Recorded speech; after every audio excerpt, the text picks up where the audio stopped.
Welcome to Speaking Frankly About Football. I'm Frank Hughes, the chairman of Skelmersdale United, and alongside me is our passionate press officer, AJ Vergette. We're ready to dive headfirst into the vibrant world of non-league football in the Northwest, and we might even take a moment to discuss some of the bigger headlines in the sport. We'll explore life in the Northwest counties, bring you interviews with well-known faces in the league, and analyse how local teams are performing while making bold predictions for their upcoming matches. Nothing is off limits. We're diving into all sorts of topics, including those complicated refereeing decisions and regulations that often leave fans perplexed. We want to hear from you. This is your show, so don't hesitate to reach out with topics you want us to tackle. Let's get this conversation started and enjoy every single moment. We are Speaking Frankly. So hello and welcome to Speaking Frankly, the Speaking Frankly About Footy. So this is our first episode. My name is Frank Hughes. I'm chairman of Skelmersdale United Football Club, just putting that out so I know a little bit about football. AJ is joining me as a co-host, and he knows a little bit about football as well. He's joined us as a press officer. Hello to AJ. Hi there, Frank. Hi, everyone. Thanks so much for tuning into this podcast. We've got a lot to talk about, from the top end echelons of the footballing pyramid all the way down to the bottom echelons of local football. Stay tuned. It's going to be a good one.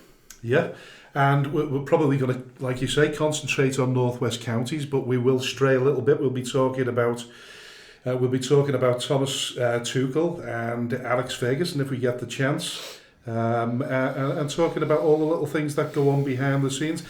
If AJ, you'd just like to explain a little bit about your role at the football club, how you got started, and what your ambitions are for the future. Sure.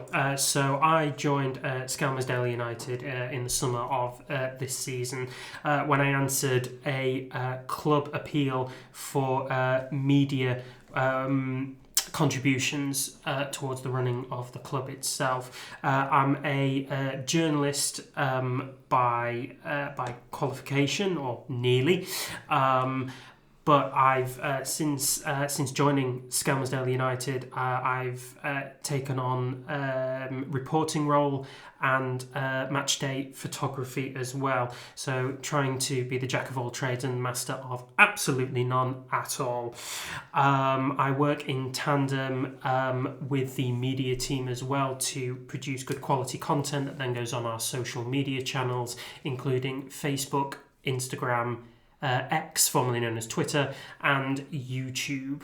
So if you're not already following us on any and all of those accounts, please go and follow us, Skelmersdale United. The content is of really good quality. We like to say so, and we'd be really interested to hear your thoughts, and we'd be really glad to see your subscription notice to us. And what do you make about non-league football? So non-league football is quite a new venture for me. Even though I sort of proclaim myself to be quite footballing mad, a lot of it has, like for the majority of people who follow football, has been spent focusing on the high reaches of football at the international and the full professional stages of the game. I've only really started to learn and develop my knowledge of non-league football since joining Skelmersdale United. That being said, it's been a crash course in it since I came on board in July, but it's also been incredibly addictive. You tend to find that when you've joined a football club, certainly with one of the history of Skem, that you want to find out more, not just of Skem itself, but also its neighbouring clubs, its competitive rivals, and then all of a sudden you find out that you're looking at teams who played their games 300 miles away, who perhaps signed a player for a very large amount of money in non-league football terms, and then that is something to talk about and discuss. So it's addictive, to say the least, but I'm really, really enjoying finding out more and more about the game day by day. Because there's a little bit more to non-league football, like you say, behind the scenes. when you actually go to a football match, you've seen what happened many times now since you come, in terms of the setup, getting there earlier to get the kit up, getting prepared for the game. And then, of course, we were at Ashton Athletic on Saturday, a really cold and stormy day with hailstone, and we were on the far end of on the opposite end to the main stand, absolutely getting battered by hailstone, and it wasn't very pleasant, but we managed to laugh still, don't we? Oh, you do manage to laugh. Yeah, there's no real escape from the conditions of non-league football when the weather rocks up. It's not like you can just go to the concourse, order yourself a Bovril and wait for home time. You can stand on the sidelines, zip your coat up right up until under your chin and continue to watch the game. As it happens, we were met with an absolute torrent of rain and hail halfway through the game, and it was particularly wonderful to see one spectator on our side try and escape by standing underneath a floodlight pole. I should hasten to add that there is no escape from the weather, and absolutely not by hiding next to a floodlight stand. That was Paul Bennett. We had a laugh about that on the race night, didn't we? Yeah, we absolutely did. But credit where it's due. He stuck around through the entire game, and he's been a steadfast supporter of the club the entire season. So we do thank him for turning out in that weather to watch us play. The beauty of non-league football, of course, and we will be speaking to Tommy Lawson, the Skelm manager, a little bit later in the show. So there's that to come up. So stay tuned for that. And talking about Skelmersdale United Football Club, it's been a difficult season for us. I think that would be putting it mildly, to say the least. For those of you who are just tuning into the story of Skelmersdale United this season for the first time, we are bottom of the league and yet to win a game this season. We have 2 draws and 2 points to our name as far as the domestic league competition is concerned. But that isn't the full story.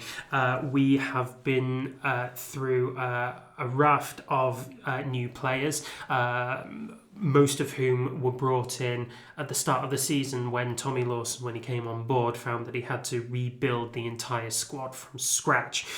Since then, we're still continuing to bring in new players to try and fit in within our current squad, and we're finding that we are actually inching ever closer to that win that we also crave.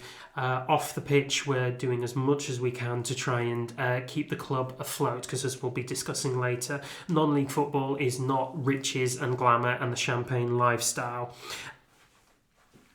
Are you sure of that? Excuse me. Well, I mean, a double vodka. He's quaffing champagne now. That's why he's choking. Yes, a double vodka. Double vodka lemonade is the most optimistic I think that we can get. But it has been a really difficult season for Scam thus far. But the bulkhead of our supporters aren't letting their heads dip. They do understand the reality of what we're going through. The management, including Frank and Tommy, haven't really made any secret about what it is that we're going through and how we are trying to address and fix that, because nobody at the club wants to be in this position, but likewise we're not going to walk away from the club when it needs us the most. Yeah, it'd be very difficult to walk away from a club when it's suffering so badly as it is. And I've spoke to a lot of people recently, and including today, talking about the football club and the things that are going on off the pitch as well as on them. And of course, it's well documented that we don't have a home to play in. That's one of the biggest obstacles we've got to overcome. We talk to people, we're talking, we believe, to the right people, but it's slow progress. It's not going to happen. It's not going to happen overnight, but it does have a big say in what we can do financially, because we're playing away from home. Every game is away from home, even though we're ground sharing at Bearsco. Thanks to Paul Gilchrist, the Bearsco chairman, we're lucky to be able to have a ground to play at, but it can't continue. It can't stay. It can't be a long-term solution. We need to get back to Skem because it's costly. And the hope is that when we do get back to Skem, if we can float in the division that we're in now, if we can get off the bottom of the table and float until the end of the season, then we don't know what will come, in the next year or so. So that's the situation we're in terms of off the field. The finances are not great because you're not getting big crowds away from home. And sponsorship is compromised because of that as well. That said, in terms of sponsorship this season, we've done remarkably well. We've managed to secure a front of shirt sponsor, as well as a short sponsor, sleeve sponsor, and a tracksuit sponsor. We were very, very fortunate to do that, and we've been very fortunate because we've had a fair few people that have dipped into the pockets and donated money to the club as well. And as we've seen at the last weekend, we had a really successful night at Newborough Sports Club, where we had a race night and we raised over £2,500 for the football club, which has made a hell of a difference.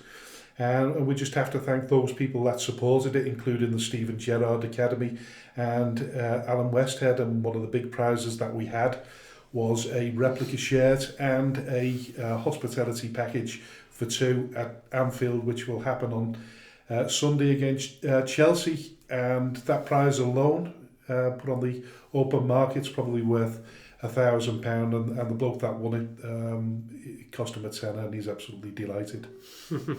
Yes, he is. That was a really good turnout, as you said, Frank, and we are incredibly grateful to the people who turned up at the race night, turned up on the terraces, dipped their hands into their pockets to try and support the club in whatever way that they can. We truly are grateful for your support in this season of all seasons.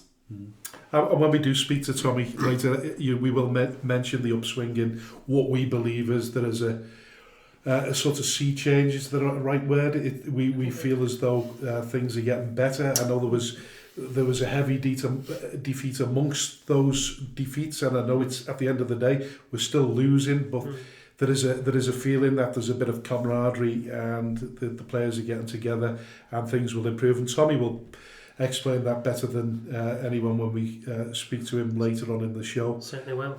But listen, we like to talk about controversial subjects as well as everything else, because they have to be mentioned.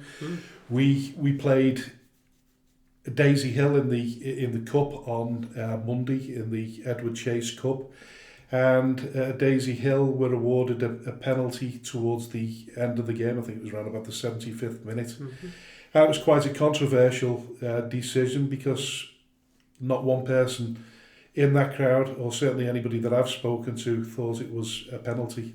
Certainly not, no. I was standing on the far touchline, quite close to the goal when it happened. In fact, if you watch the highlights, you can hear me screaming in congratulations to Joe Langford, our goalkeeper, for keeping the ball out when it looked quite certain that a goal was going to be scored. From what I've seen, Joe has palmed the loose ball onto their player, and then the collision has then occurred due to the momentum of both players. A lot of people, in their opinion, would say that it was just a natural coming together as a natural facet of the game, and there was no malicious intent from Joe. There was nothing particularly violent about his actions, but it was something that the referee decided was a foul, and unfortunately we have paid a price for it. It was indeed a bitter pill to swallow. 1 month ago, almost exactly to the day, Daisy Hill had beaten us 6-0 on their ground. So a month later, we've turned up again, and we stood toe-to-toe with them for 3/4 of the game, only to be separated by something that a lot of Skem fans would contest should never have happened. Yeah, most definitely. And at the end of the day, it's another loss. Unfortunately, it could have been. We didn't feel as though we were going to score in that game, did we? But we got to the penalties, and then we've got a fighting chance. We didn't quite get there, but once again, we feel as though the world and his friend is against us, even to such an extent that when we looked at the fixture list at the before the beginning of the season, it was really top heavy in terms of sort of August and early September. I think by the time we'd got to the middle of September, we played a third of our games, which seems to be, and I know I've been controversial about this, and I keep mentioning it. And to be fair, I think at one stage I blamed the Northwest Counties and the fixture secretary for it, and I probably got to the come to the conclusion now that there is under as much pressure from the FA as we feel as though we're under pressure from the Northwest Counties. That said, it doesn't help when you're trying to build a team and you're chopping and changing. It's probably the biggest Achilles heel of the season so far for us has been the fixture schedule. Would you agree? Absolutely, Frank. Yeah. So to put it into context, I know Frank said that we've covered a third of our league fixtures by the end of August. In August alone, we played 8 games. That's 2 games a week, one in the midweek, maybe on a Wednesday, and then one again on a Saturday. Now, I know that we're not quite to the same standard as Premier League in terms of fitness and intensity, but it does take its toll on the players, both mentally and physically. Not to mention that players do have lives beyond the sport. They have responsibilities, they have work, they have families and children that they need to see to. So the potential for them to not be there for every single game throughout August is a very, very real one. And indeed, it was the case that we lost players across various parts of August who weren't able to fulfil the games that we would have liked them to fulfil purely because they had other things on. The contrast of that is that in February we have 1 game. And whilst that does mean a decent rest for the players, it also means that we've got no money coming in on 3 weekends in February where we really could have done with it. Yeah, and we're still paying out. In terms of expenses, we've still got training. We've got to accommodate that, and it will mean increased costs in terms of training because we'll have to train. We'll have to train longer, on more nights, and actually getting the slots for these training sessions isn't easy because they're all pre-booked by the end of September anyway, when the junior football starts. So, in relation to getting, being able to establish more training sessions, once we get to that stage, we're gonna find it very, very difficult to do so.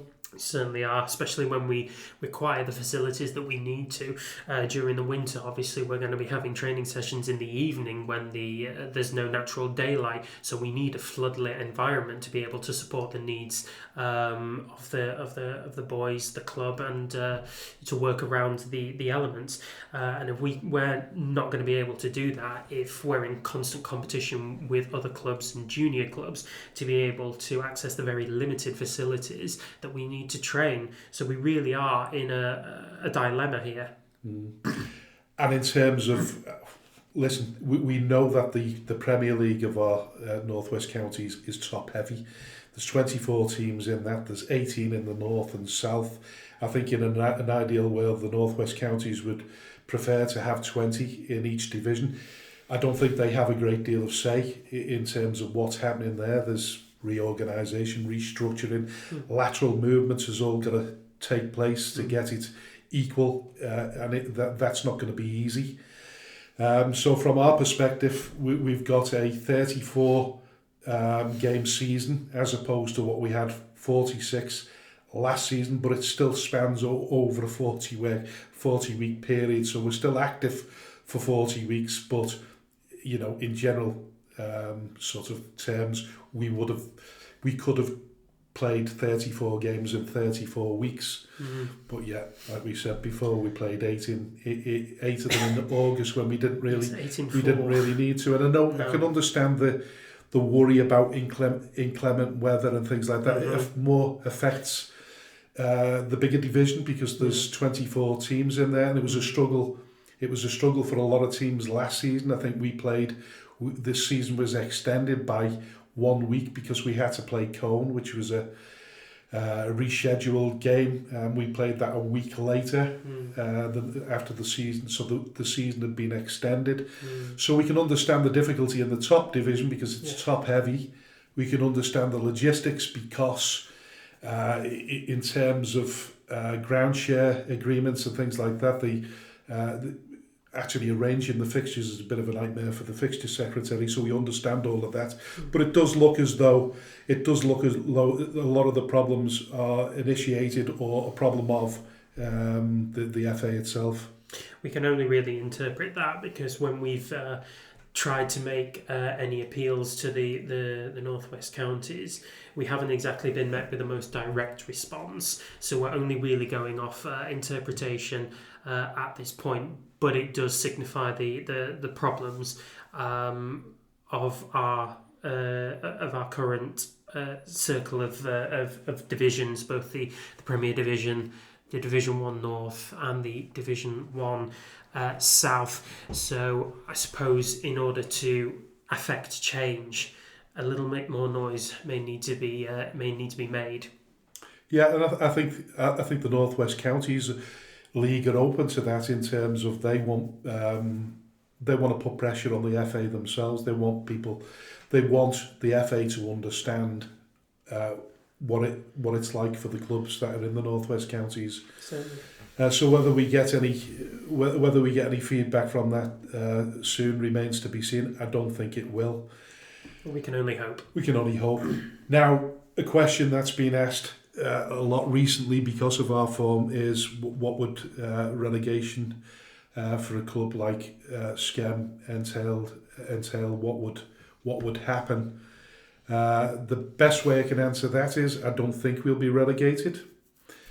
There's no guarantees. I think if you look historically, at the moment it appears that the only team that does get relegated at the moment is the bottom team.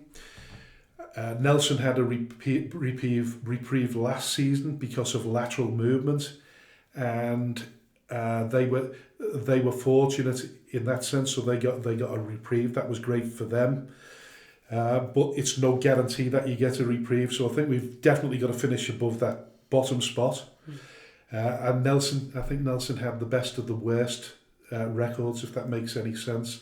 So they escaped the drop. The FA's ruling is that any team that finishes at the bottom should be relegated, but we know it doesn't happen always. Bearscough didn't get relegated the season before last, and there are other examples of that. So what would happen in the event that Skem get relegated? Well, it wouldn't be great, but I think when I first come back to the club 18 months ago, my main aim was to make sure that the club survived. Survival is the most important thing. I don't know which league we'd end up in. There's talk of whether we'd end up in the Cheshire League or the Liverpool League. Gordon Johnson, my vice chairman, reliably tells me it's more likely we'd end up in the Liverpool League, because I think back in the day, Ashton Town were relegated a few seasons ago, and they had to fight to get into the Cheshire League. I think the Cheshire League would be the preferred league to go in. Seems to be the most organised. Although I hope I'm not being unfair on the Liverpool League. But should it happen, we'll still be in business one way or another. We'll still be in business, and we'll be fighting for another day. We absolutely will. I don't think there's any question of the commitment of the current crop of players, management, volunteers, anyone and everyone that you see around the club and its affinities are desperate for the club to do well. And I don't think relegation would detract them from wanting to come back next season and give the exact same kind of love to the cause. We'd be playing in a different league for sure, and I think for a club of Skem's size and Skem's history, it would be a shame, sure, but I think it's a very real possibility considering our form at the minute. Nonetheless, it is an opportunity to rebuild once again. And we do think about it. We think about it. We don't sort of shy away from the fact that it could that it could happen, and the implications for a club that's still not playing inside Skem. The worry is that the people will forget about us even more, and then people have asked me the question, well, how do you get out of a division when, one, you've got no money, but then two, you can't really operate a turnstile at the lower level? Well, to be perfectly honest with you, I think there's some clubs in the Cheshire League that do operate on a turnstile system, so we would have to go down that route. We'd have to charge in order to be ambitious and get ourselves back out of that division. The only thing you can say is that if the worst case did happen, we've still got a team and a manager in place, and we'll basically have an established team going into next season, come what may, and that makes a huge difference. I think when we look at FC St Helens Town now, that are doing really, really well in the Premier League since they got promoted. They were one of the biggest paying clubs last season, but what they did have is over a couple of seasons, they had an established team that had played together. And that makes it doesn't always, but in this circumstance, it worked well for them. They managed to get promoted, and they're doing really well. I think they're just hovering outside the playoff positions at the moment, aren't they? Just behind West Didsbury. Just behind all the big boys, yeah, absolutely, Frank. They're currently sitting in 6th, point outside the playoff spots, but they do have games in hand on all the teams above them, so it could very well be that we see them breathing down the necks of the sort of the big powerhouses in Bury, Ramsbottom, and West Didsbury. Get ready for an exciting lineup after the break. We'll be joined by Skelmersdale United Manager Tommy Lawson, and later in the show we'll dive into discussions about the North West Counties, the FA Cup and the FA Vars, plus we talk about Thomas Tuchel and Sir Alex Ferguson as well. Skelmersdale United host AFC Blackpool tomorrow at the Community Stadium. Kick-off is 3 p.m. Get along if you can. Your support is always appreciated. Hello and welcome to Tommy Lawson, manager of Skelmersdale United Football Club. Nice to have you on the show, Tommy.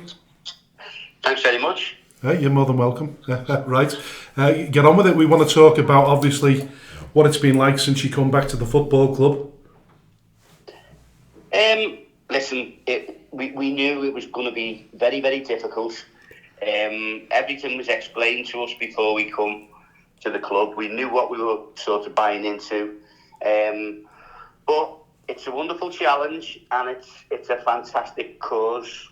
And, it's been really difficult at times, but in its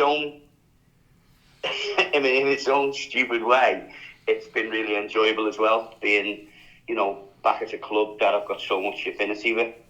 It's a challenge, to say the least, isn't it? Yeah, very much so. This is like nothing I've ever done before.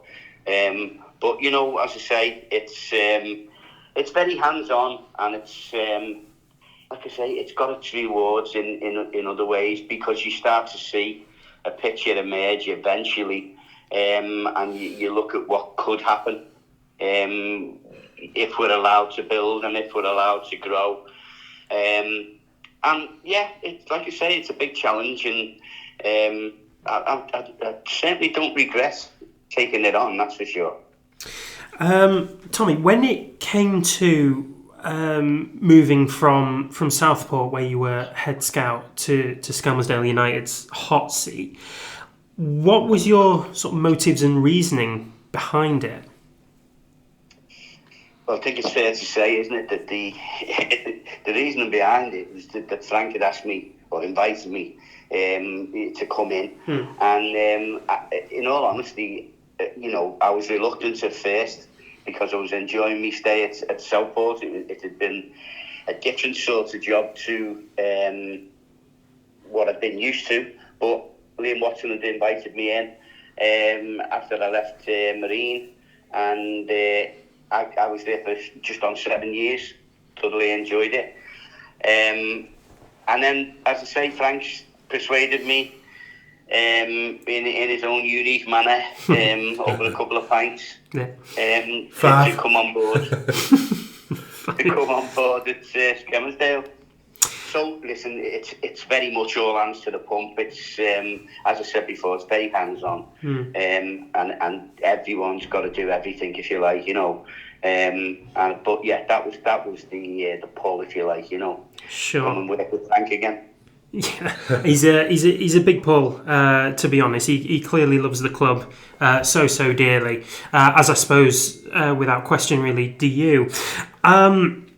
One thing I do want to ask is, you've switched roles completely now. You've obviously, like I say, you've gone from being a scout to being a manager.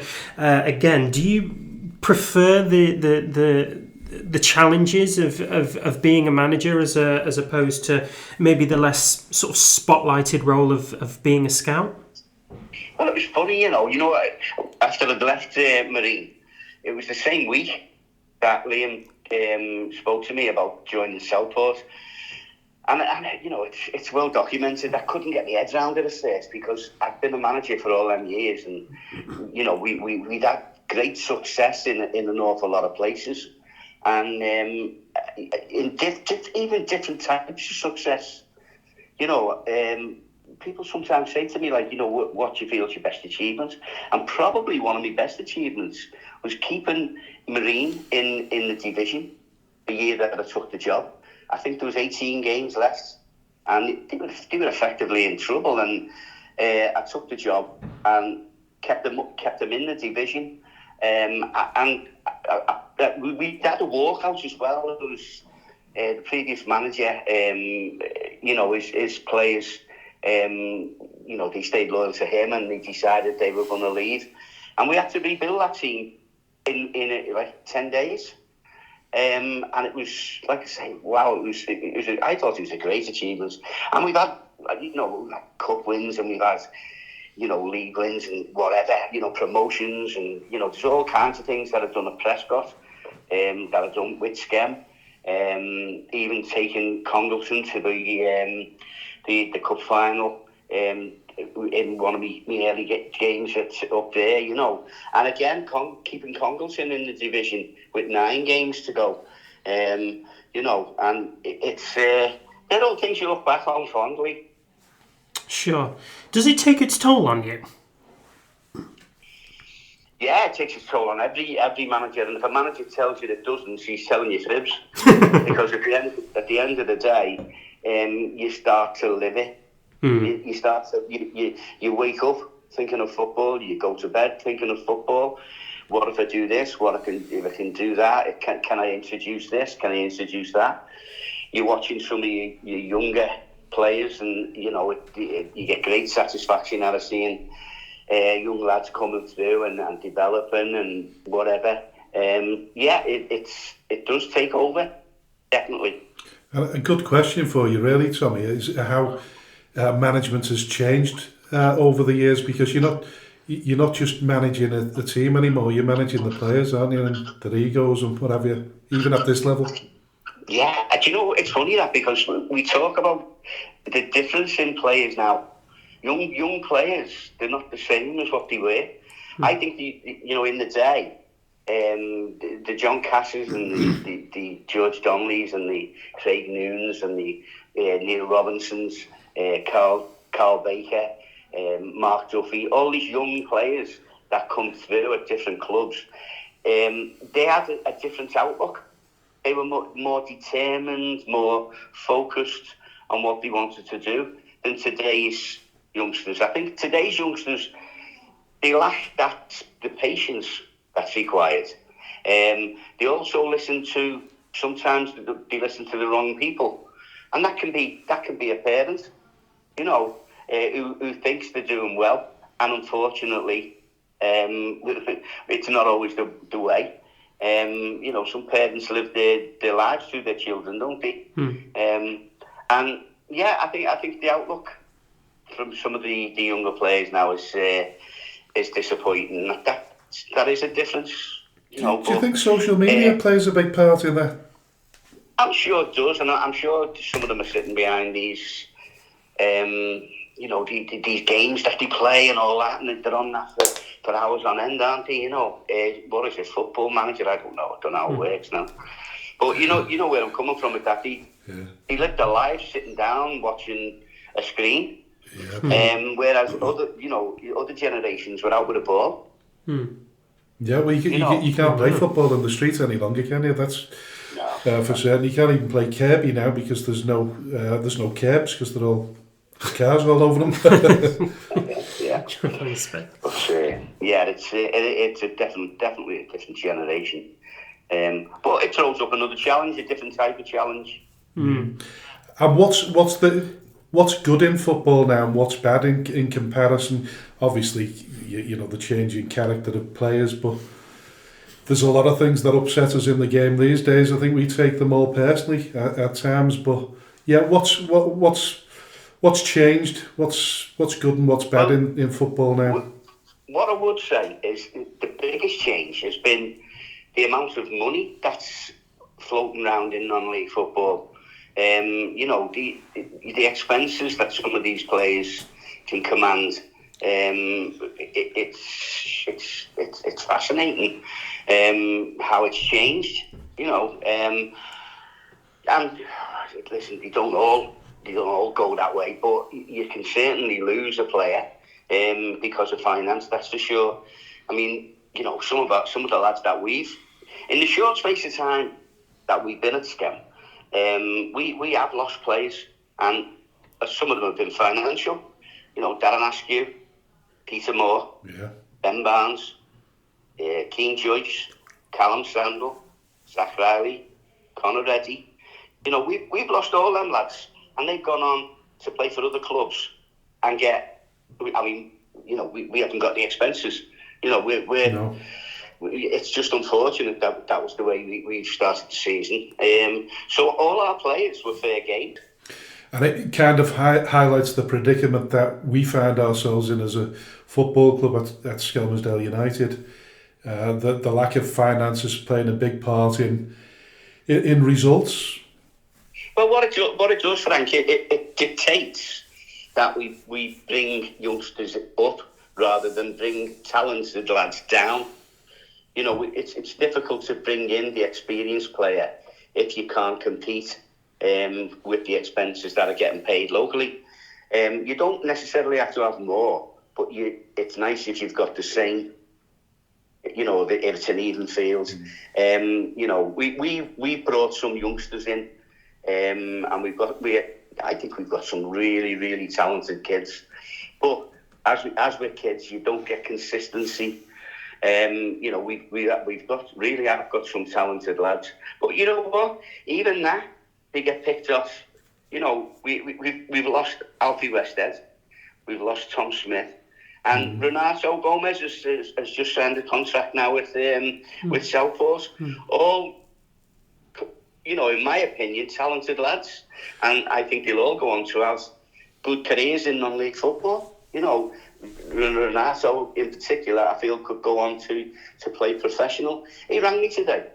Renato rang me today, and it was a smashing call.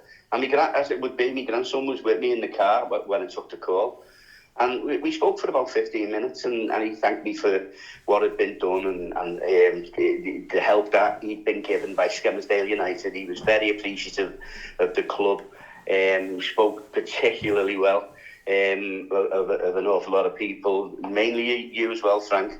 And it was a smashing conversation. And when he'd finished, my grandson said to me, "How good was that?"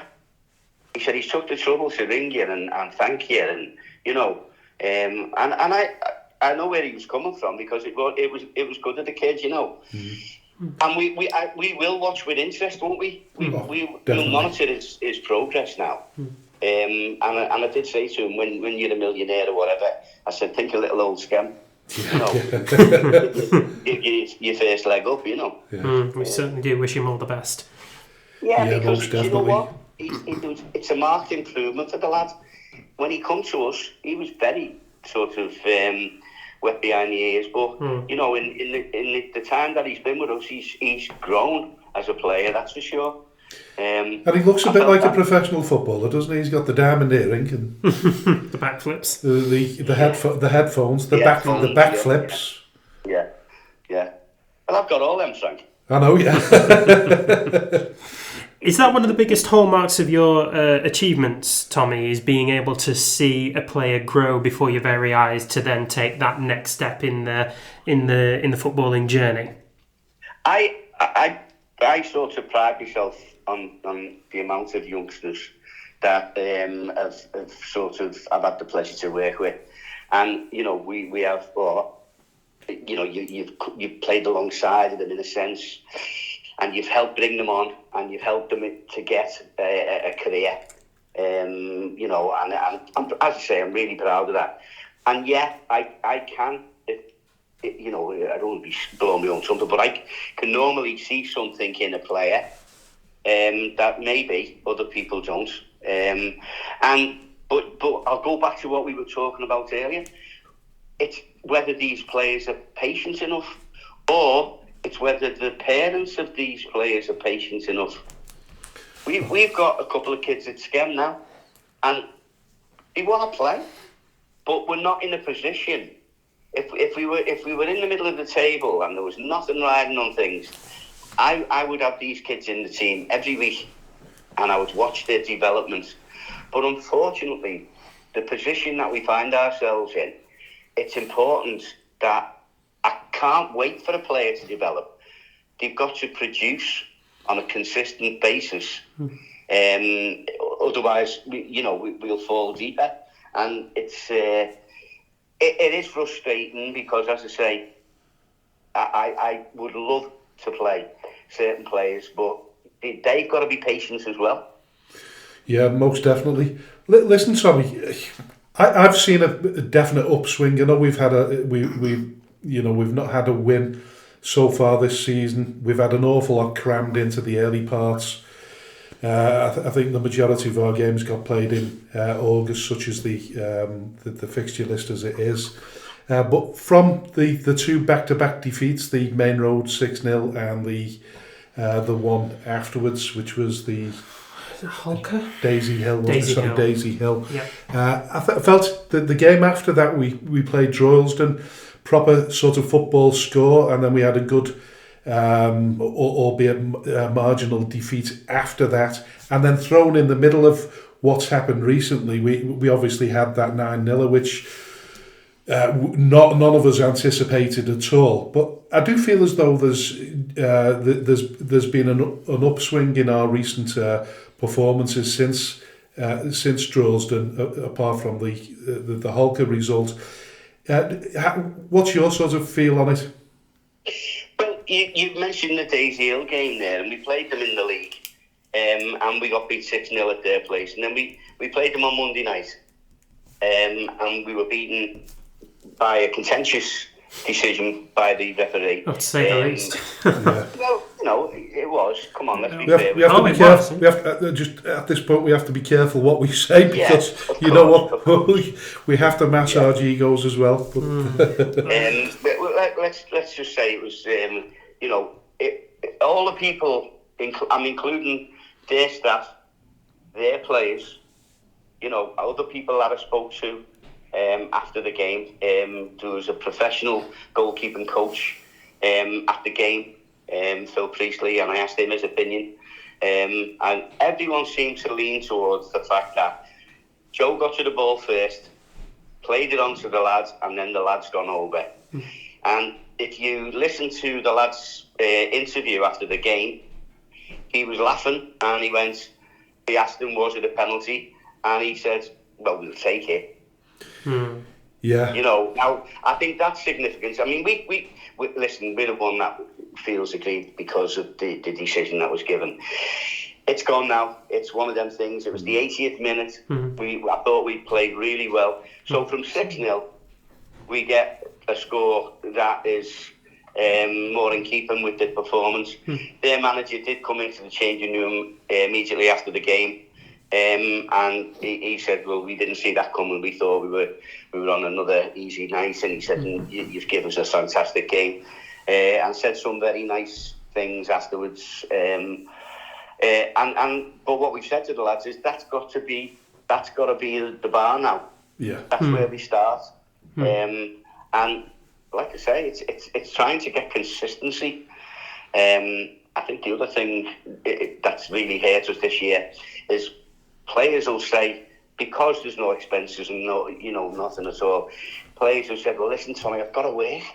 I've got to work, to bring a few bob in. If the money was there, if the rewards were there, perhaps they choose between working and playing football, but the choice is taken away from them. So what we're finding, we're constantly changing the personnel, and that doesn't help. But the last couple of games, we've managed to keep the nucleus of the defence together, and I think that's helping. So, long may that carry on. Listen, it's you actually look at some of these. I mean, you're writing. You say about what does it do to you when you're involved with football, how it takes over.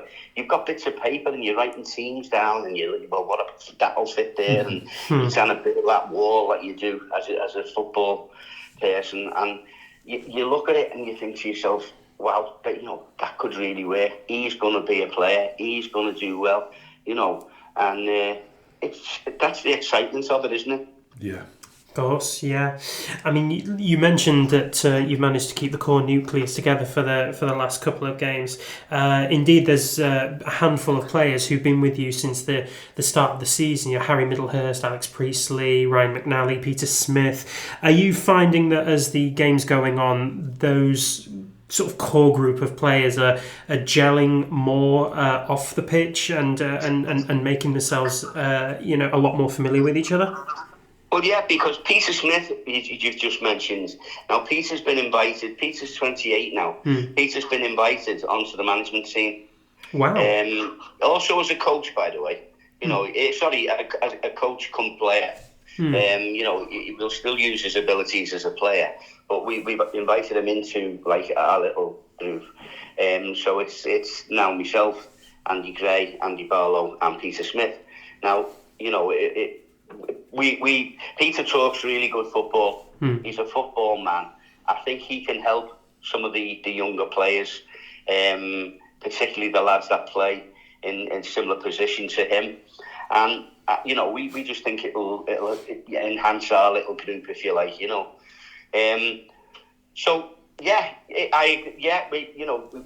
Them players that you mentioned there. You mentioned Harry Middlehurst, and Harry was unavailable early season. And who was the other one you mentioned? Alex Priestley. Alex Priestley, again, got a 3-match ban. Now, so again, they haven't had a clean ride. There's been something to sort of knock us back.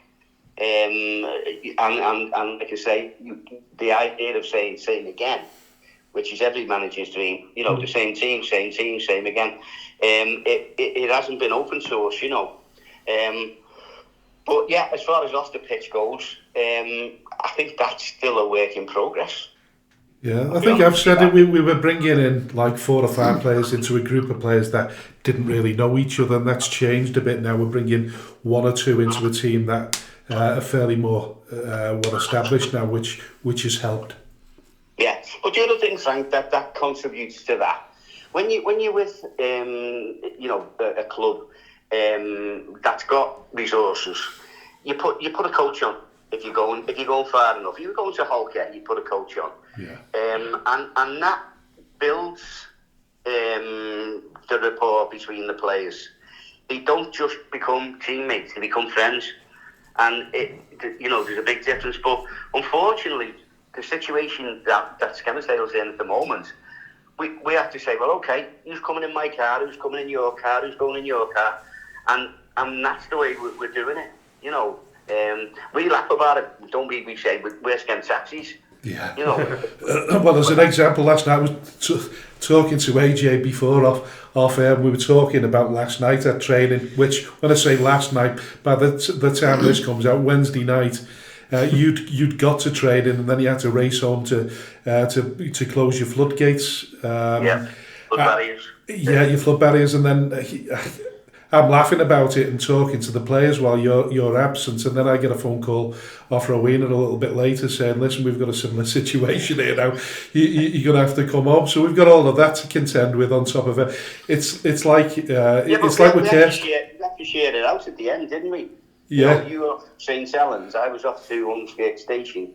I had like 5 in my car. Yeah. You had a few in your car. That you picked up earlier. Well, I went to St Helens to pick Eugene up. Yeah. Then I went over to Ormskirk to pick the Liverpool lads up. So we went backwards and forwards everywhere. If it wasn't picking up players, it was getting hold of the. We're getting a bit of feedback on the mic there. If it wasn't down to picking players up here, there and everywhere, we were going back and sorting our own personal issues out, and I don't think a lot of people recognise what goes on behind the scenes. Yeah. Well, listen, it's like you don't buy yourself a big posh gas guzzling car and then moan about the price of petrol, do you? No, definitely not. Definitely. Do you know what I mean? This is what I said first thing. We were told everything that we were buying into. Nothing was hidden. We knew what we were coming into. Listen, we're fighting it. Yeah. We're firefighting, and we're trying our damnedest. You're right. What you said earlier. I don't think people see it or get it at times. No. You hear some remarks that are passed, and you think to yourself, "Wow, I've just spent hours and hours trying to do this, that, and the other." And you've got some people, and they are entitled to their opinion. Yeah. They pay the money to get in, and you listen to some of the comments, and a bit disappointing, shall we say? Listen, do you know what? Some of them are grown men. Oh, if they were boys and they were you'd understand it, wouldn't you? You could half understand it, but some of them are grown men, and you think to yourself, really? Yeah. Is that you're looking forward to your day so that you can have a pop at a cheap pop at us, from behind the keyboard. Yeah. Listen, on a final note, Tommy, we've got AFC Blackpool at the weekend. What can we expect? What can we expect? Well, we did play them at their place. I thought it was a really good game, and we were very narrowly beaten. I'm hoping that we can build on our game the other night, and hopefully there'll be 1 or 2 players making their debut for Skelmersdale United, and I think that this could be exciting as well. We're in these throws, as you know, Frank, because you're actively involved in what we're trying to achieve, and we're working hard to get 1 or 2 players over the line in time for Saturday. If we do, we can guarantee that they will be well received signings, and as I say, it's got the makings of a very exciting game. Brilliant. Thanks very much, Tommy. Look forward to seeing you tomorrow, or the game on Saturday rather, when this goes out. Listen, thanks for being first on the Speaking Frankly footy version of the show. Thank you very much. Thanks, Tommy. All right, fellas, we'll see you soon. Okay, take care, mate. Ta-ra now. Ta-ra now. If you're looking to get involved with the club, whether as a volunteer, investor, or a sponsor for the show, I want to hear from you. Reach out to me on 07766 054 548 or email me at chairman.skemutdfc@gmail.com. Your contribution will directly support the development of Skelmersdale United Football Club, and together we can make a significant impact. Welcome back to the show. Frank Hughes and AJ. We're going to talk about the Northwest Counties now. It's quite an interesting, been quite interesting recently, hasn't it? I mean, Ramsbottom at the top of the Premier League. I didn't expect that at this stage of the season, but they're doing really well. 46 points in 21 games. Certainly are. That's, Yeah, and you've got Bury, of course, who are in fourth place with 7 games in hand on Ramsbottom. Of course, they went out of the FA Cup on Saturday, unfortunately, and we're going to talk about the FA Cup draw as well, aren't we? Certainly will. Should we talk about the FA Cup draw first, or should we talk about North West Counties?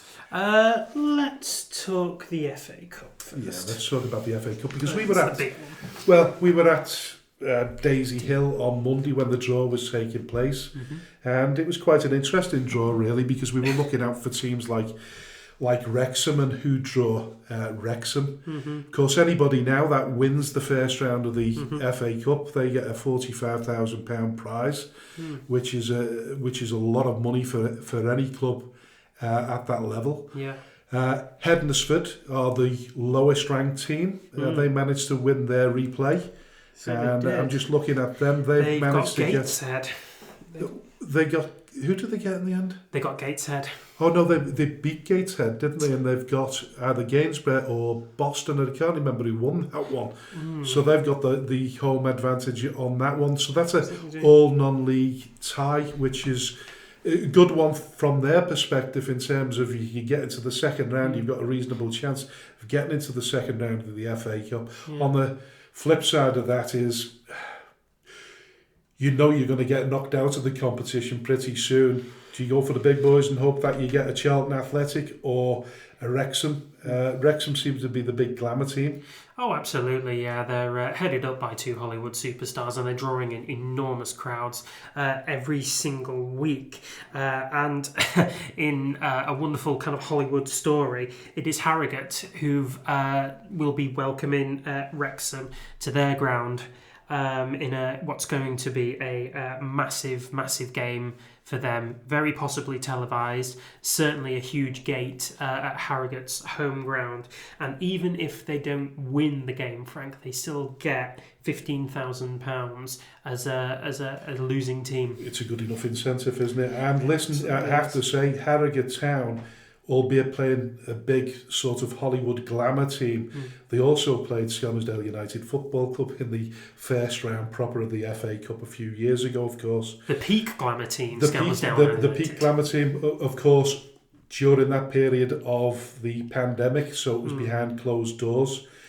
Skelmersdale United managed to bag a few bob in prize money that season, and a little bit of money from TV rights as well. Yeah. So that was good for them. And what we do know is from the FA Cup, it can set you up for a few years. But we also know on the flip side of that, there are a few clubs that tend to think that, well, they throw all their eggs into one basket and throw it all away in the following season, which is probably not the wisest thing to do. Not necessarily, no. What we've... excuse me.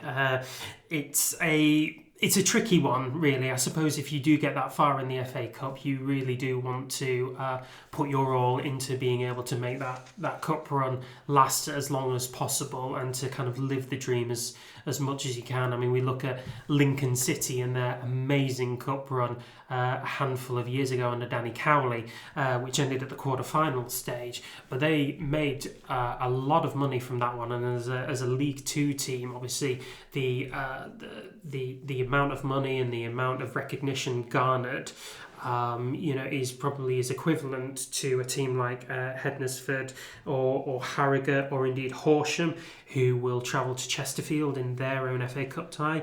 It probably garners as much glamour and as much story as Lincoln's own run, and with that I feel like you are in a bit of a predicament as to whether to go all in or not. And listen, just sort of going back to the pandemic period, where Skem could have probably made a little bit more money out of their FA Cup run had it not been for playing behind closed doors. Marine came up with a great idea, didn't they, of the virtual ticket. They managed to get to the third round of the FA Cup, and they were hosting Tottenham They certainly were, yeah. And they went all virtual tickets. I don't know how much they made, but it was hundreds of thousands of pounds, I think. It certainly was, yeah. And indeed, Tottenham, bless them, they made a contribution towards Marines' income as well, knowing that they wouldn't get a gate. They still made a financial contribution towards Marines' income from that tie. So Marine were able to float on some really good financial waters. And I think they probably did financially far better than they would have done had it been played with an audience. I think it turned out that way in the end, and it was certainly anyway the money all contributed towards placing a plastic pitch on there, which is making them. I think they estimate any plastic pitch, a full-size plastic pitch, should make it around about £240,000 something like that gross profit per year, which is a decent wedge of money, and it also helped in the end to get Marine promoted from the Northern Premier League last season. So all very well good. That's the exciting part of being in this FA Cup for us, unfortunately, because we dropped to the lower level. We weren't invited into the FA Cup, and that was a bitter pill to swallow at the end of last season, because one of the highlights is waiting for the FA Cup draw, and certainly if you get through a couple of games, you're looking towards where you're going to end up next, and you're always looking for a glamour tie and hopefully getting a big draw where you can make a decent gate. But looking at some of these, Bristol Rovers, Weston-super-Mare, that's a local derby. That'll be great for Weston-super-Mare, non-league team, against their big rivals, Bristol Rovers. You lived in Bristol and Weston-super-Mare for a bit, didn't you, Frank? Yes, I certainly did. And I went to the occasional Bristol Bristol Rovers derby, and to say they were exciting is an understatement. Quite worrying at times. They could be quite I think the word fervent probably springs to mind at this point. It sort of went a little bit a bit violent at times, but it wasn't the nicest place to be. But looking at some of the draws there, I would have said, if I was a Skem support, if I was Skem now in the FA Cup and we got to the first round draw, I would have liked to have been in Carlisle's position and hosted Wigan Athletic. That would have been a great derby for Skem. Absolutely, it would have done. Because back in the day, we played Wigan on a regular basis before they turned fully professional, because they replaced Southport in the Football League. So that would have been a great draw for us. But I think looking at probably another standout one I'm assuming is quite a local derby, is Sutton United versus Birmingham City. Absolutely. Obviously, Birmingham have experienced a little bit of a downfall in their own footballing fortunes recently, but that's not to say that they aren't trying to come back with a vengeance. They've just broken the transfer record for the biggest outlay on a player. It was Adam Stansfield, who moved for £15 million. Birmingham City aren't short of money or two, when they're still selling out over 90% capacity crowd at St Andrews. So that is an enormous tie for Sutton United, and is probably a really decent replicant of a very classic fixture that they had in the FA Cup in the late 1980s, when Tottenham came to town and Sutton knocked them out 2-1. Crikey, yeah, that's going back. So, who do you think out of this draw? Where do you see any shock results? That's a really difficult one to go for, really. I suppose if I kind of put my thinking cap on, I think the one that probably does jump out for me is Horsham against Chesterfield. I know I mentioned it obviously as being a bit of a glamour tie for Horsham going to Chesterfield, but I think if I were Horsham, who are in the Eastman Premier League, so they're not a million miles away from Chesterfield in terms of the footballing pyramid, and I feel like if I were Horsham, I probably would put my eggs in one basket and go for it against Chesterfield. League 2 team, sort of been unspectacular, shall we say, in their own performance within League Two, and I think if I were Horsham, I'd probably go all out to try and get that fairy tale result. Yeah.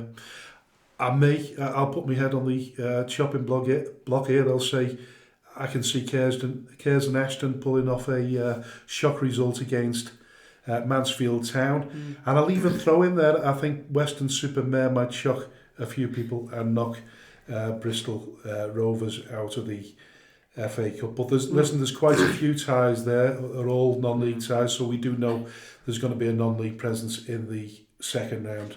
So it's all good. Again, looking Absolutely. at non-league football.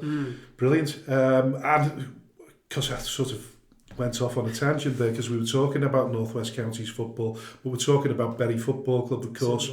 They, unfortunately, they lost to Harborough Town at the weekend by the odd goal. And in a way, they won't thank me for saying it, but they'd have loved to have progressed to the first round, but it might be a good thing for them because they've got quite a few games to catch up on in the Premier League, and we know for a fact that a club of their size, they need to be moving up a level or two. Their support demands it.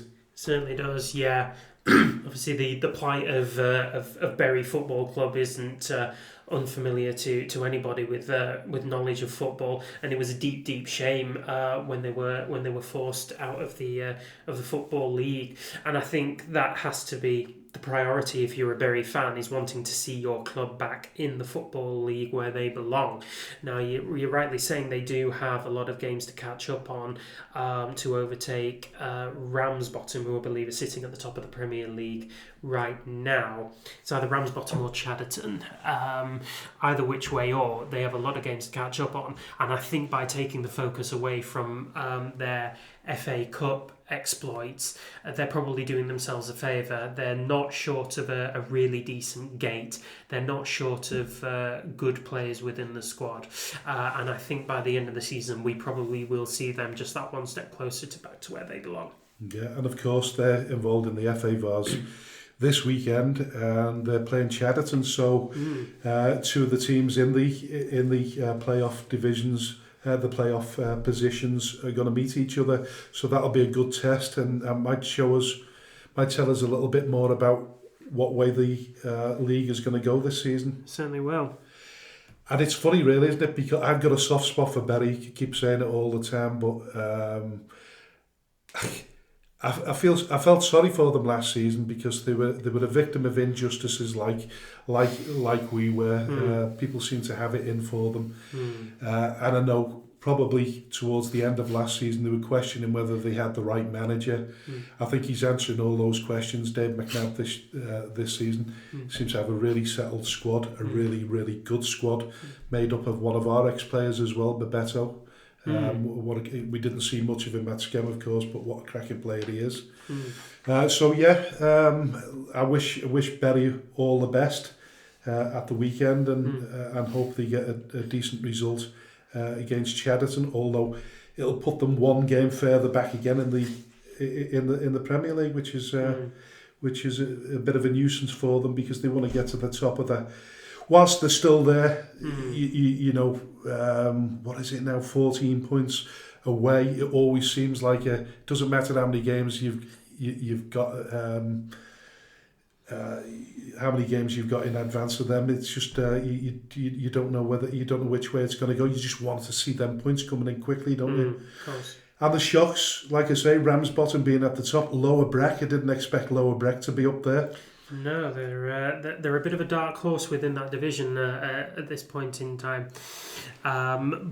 as are FC St Helens, who are sort of loitering in sixth position. I don't think anybody saw that when they were promoted from Division 1 North at the end of last season. But as you said, with good consistency in their squad and in their management, they've actually managed to shock nearly everybody. Yeah, it's incredible, really. They go back to what we said before. They had an established team for a couple of years, so when they did get promoted, listen, the expectation was just to sort of consolidate in the Premier League more than anything. They didn't have to do anything in particular, just put on a reasonably good shout, but they're doing exceptionally well, and they've only played 15 games themselves, so they're six games behind Ramsbottom, so they could catch up with them. Looking at other teams that have shocked me, the AFC Liverpool, didn't expect them to be so high. No. They're doing reasonably well. At the bottom end of the table, I suppose, pretty much expected that, really. I think, I think for the most part, we are kind of seeing exactly what we expected in terms of the Premier League. You've got Colne down at the bottom, and then Prestwich, who are occupying the sort of the bottom two places by a handful of points behind South Liverpool, and in fact. Colne, it'll be a decent test of their credentials within the Premier League, because in the FA Vars at the weekend they will be travelling to Atherton LR, who are top of the Division 1 North. And one of the better teams that we've seen in the division, aren't they? They certainly are, although we only lost by the odd goal when we played them at the start of the season. In fact, it was our first game and we lost 1-0. So I think it will be a really big test of Colne's credibility within the top division, but it'll also be a decent test of Atherton's. You know, they're properly in the promotion fight in the Division 1 North. They're unbeaten in I think it's about 5 games, something like that. They're not big goal scorers, as underlined by beating us only by 1 goal, but they do have a really, really watertight and steadfast defence. They barely concede during the run of fixtures that they've had in the last few games. So it will be really interesting to see when it comes to the tail end of the season whether they can hold off kind of your financial powerhouses like Nelson, and sort of your big scoring teams like Holker Old Boys. Yeah. Well, listen, we'll round up the FA Vars before we return to the fixtures for the weekend and make our little predictions. A big shout out to Richard Brodie. He's got Sandbach United at Glossop on Saturday. I think they'll win that. So good luck to him. He's had a poor start to the season, but seems to be picking up points and picking up decent results along the way. I know he had 15 players out on Saturday, but managed to scrape a draw at the death in injury time. So I don't know how he's fixed this weekend with his squad, but if he's got a fully fit squad, I can see them beating Sandbach comfortably. At a canter, absolutely. There's a 2-divisional difference between the two sides, and whilst Glossop have managed to stabilise themselves in the middle of the Premier Division, Sandbach are just looking over their shoulder at the teams down at the bottom end of the Division 1 South League. So I do think, as you say, if Glossop do have the majority of their players, they should win at a canter. Yeah, most definitely. But good luck to Richard. I can't remember what the prize money is for the FA Vars at this stage. It's not great. It's not great. And we've never been beyond the 4th round ourselves. I think we played Taunton at the old White Moss Park many moons ago. And I think we lost 2-0 at the time, but we had a reasonably good gate. They had a great following at the time because they were riding high in their division. You don't hear so much about them these days, or I don't anyway. But no.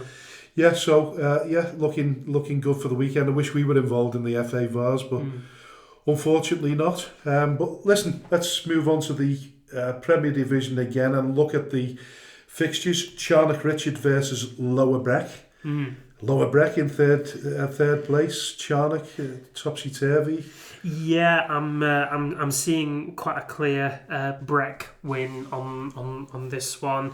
If you look at their sort of recent run of results, again they've had quite a decent defensive record, whereas Charnock Richard, topsy-turvy, can sort of be quite leaky in their own defensive discipline. So I'm going a 3-0 Breck win. Well, I'm taking note of all of this because we're going to tally up the points next week, and we're going to decide who's the winner. I'm going to go for Charnock Richard, believe it or not. Are you? Yeah, I'm going to go for them. Right. I know it's a bit controversial that, but I'll go for Charnock Richard because they can pull off shock results. Listen, they beat us 7-1 last season, so on the day they they can compete with anyone. FC St Helens, Cheadle Town.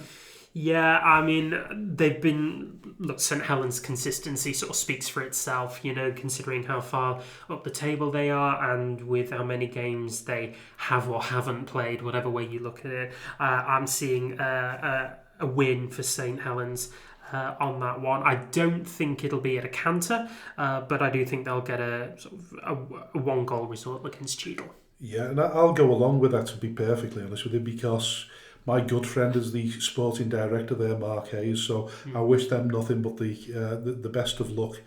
Yes, certainly. FC St Helens, for me, they're a good informed team, run well, Very much so. from top to bottom. So, yeah, let's go for FC St Helens on that one. Longridge Town versus the Isle of Man. Yeah, with this one, it's quite clear cut. I think Isle of Man are going to take the result on this one, but I don't think it's going to be at a canter.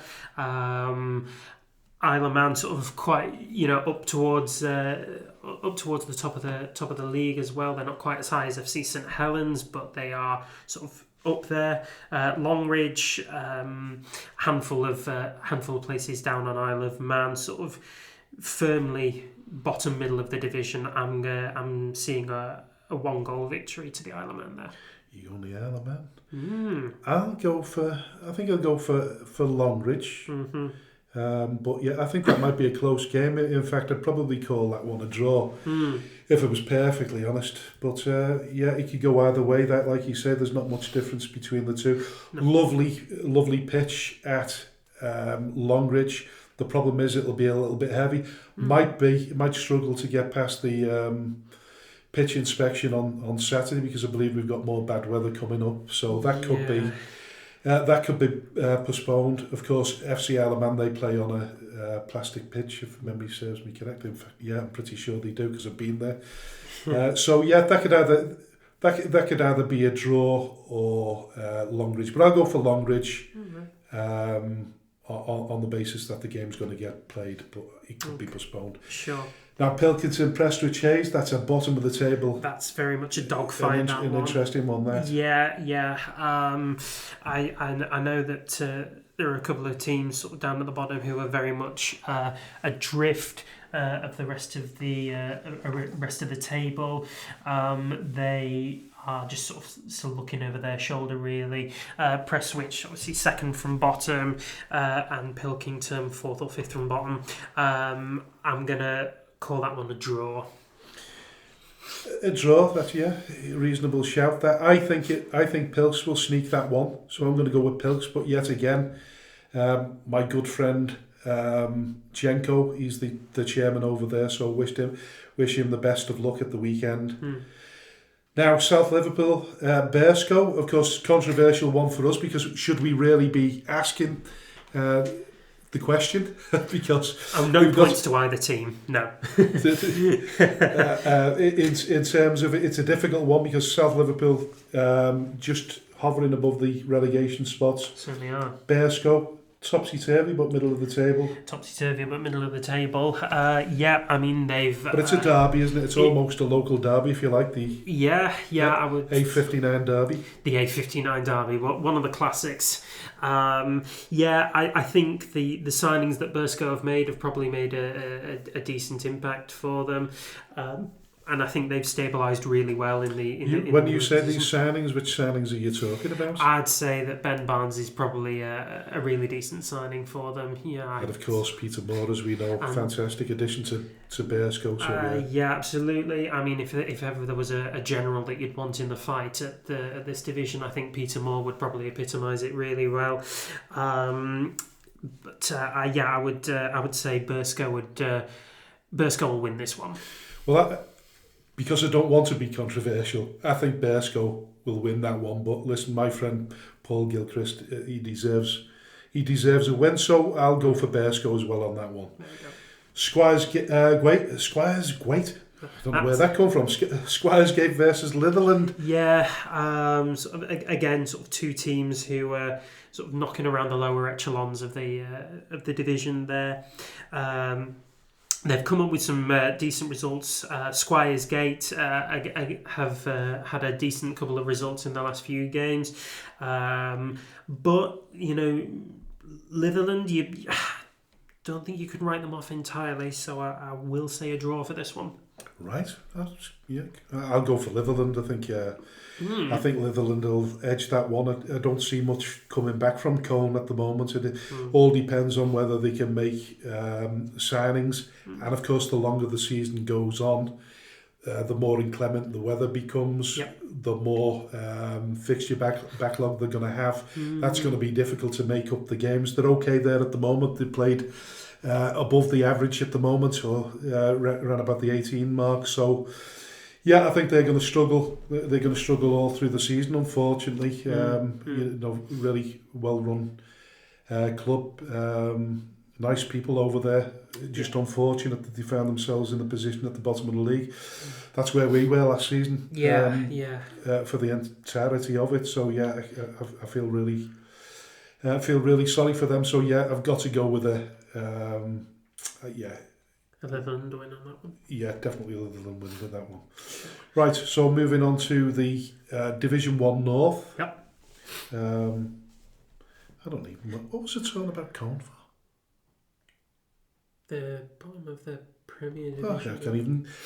I can't even remember what I was talking about Cone there. That's the amazing thing about live broadcasting, isn't it? That you can't remember things that just normally come to you naturally. So moving on to First Division North. Only a handful of games on again because of the FA VARs. Ashton Athletic, Main Road. We played Ashton Athletic, as Frank mentioned, about a week ago. They've got a very sort of direct style of play here. They've got a couple of speedy wingers and quite a combative striker up front in Declan Hill. He's a willing runner, knows where the goal is. That being said, Main Road have had a much more consistent season, really impressive string of results behind them. I'm seeing quite a straightforward win for Main Road, even away from home. I think they'll get the result by a few goals. Yeah, I'll go along with you there.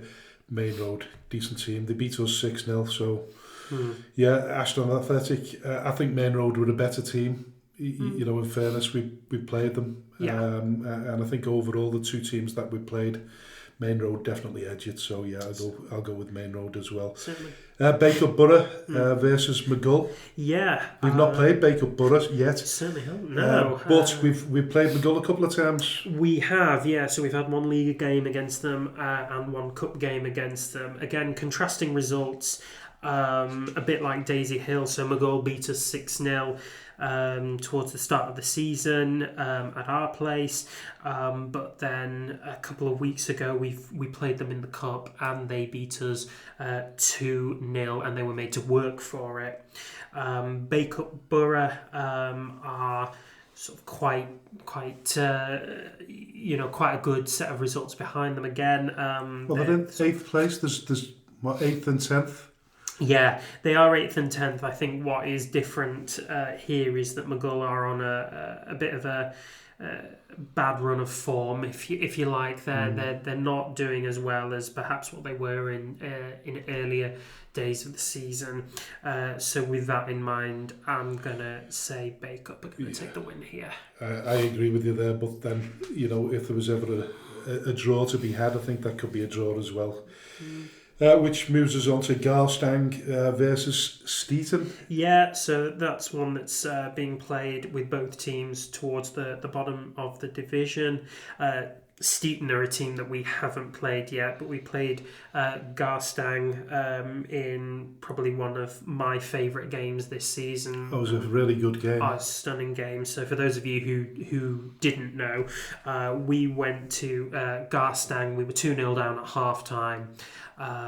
We scored one goal to pull it back to 2-1. Garstang went and scored again, but then two sort of absolutely stunning goals from Peter Moore gave us the draw.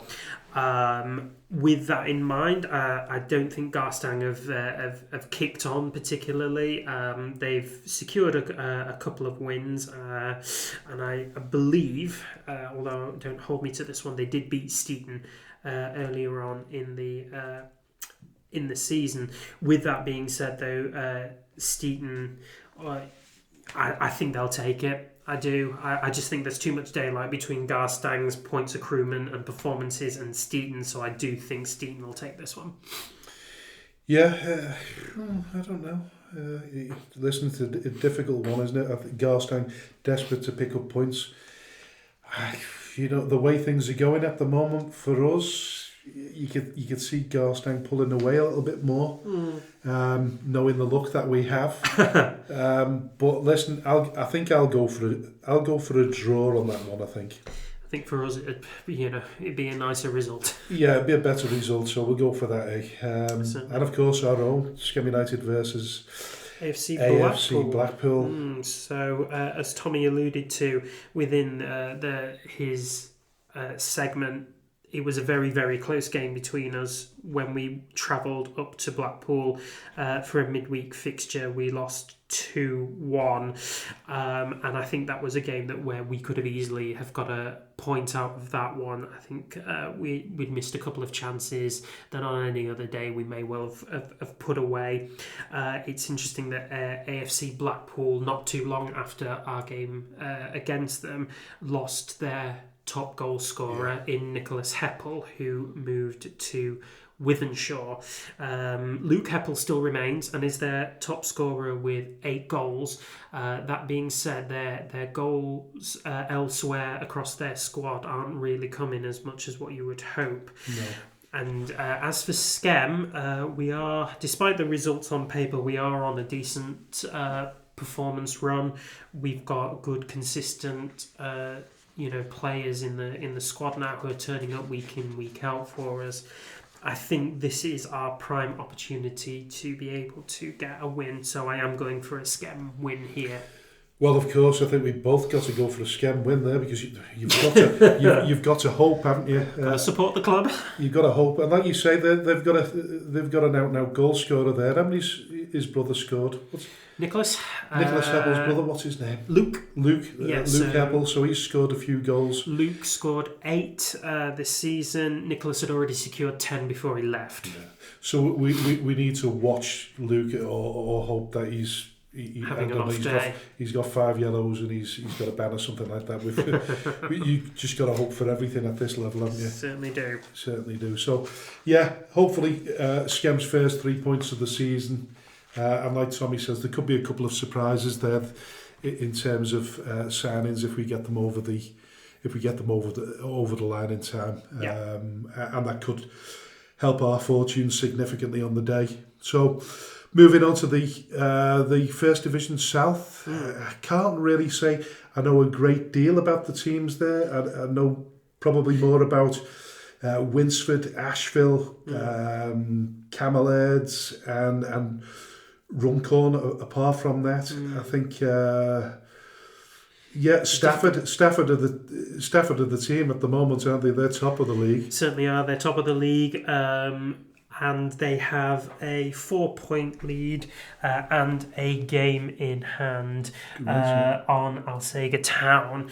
They travel away to Shawbury. Yeah, absolutely, who are sitting in 15th position. You would expect Stafford to win this one, and so do I. I'm seeing a win by sort of 2 clear goals. Yeah, we'll definitely go Stafford there. Yeah. I'm assuming they must have been laterally moved at some stage from the Midlands League or somewhere like that. I don't know. I would think so. I think the other result that you could sort of reasonably call with confidence involves the team that you've just mentioned, which is Runcorn Town. So they're travelling to Stockport Georgians, who are sort of quite decent middle of the park position there, and I think with Runcorn being as adrift as they are, you would think Stockport will take the win here. Yeah, I'll go for Stockport as well. I think Runcorn have had similar issues to ourselves. They've, similar to what we had last season, they've had a couple of changes in management. Yeah. So they've struggled from that perspective. They're rebuilding. They've lost a lot of players. Yeah. Some of them have come to us. They have. Ruben and Harrison recently. Keane Joyce, who surprisingly I think is signed for Alsager Town now, so he's playing for them, I think. He is. I don't think he's played yet. Mm-mm. I'm not too sure. I haven't looked at that, but he'll sort of add weight to their midfield promotion possibilities, because they're in second place. They certainly are. Yeah, I don't know how much of a chance they've got of catching Stafford, but you never know. And then the last game on that fixture list for the Southern Division is Cheadle Heath Nomads, who are travelling over to Eccleshall. Now, Cheadle Heath are pushing towards that top bracket of teams that include Stafford and Alsager.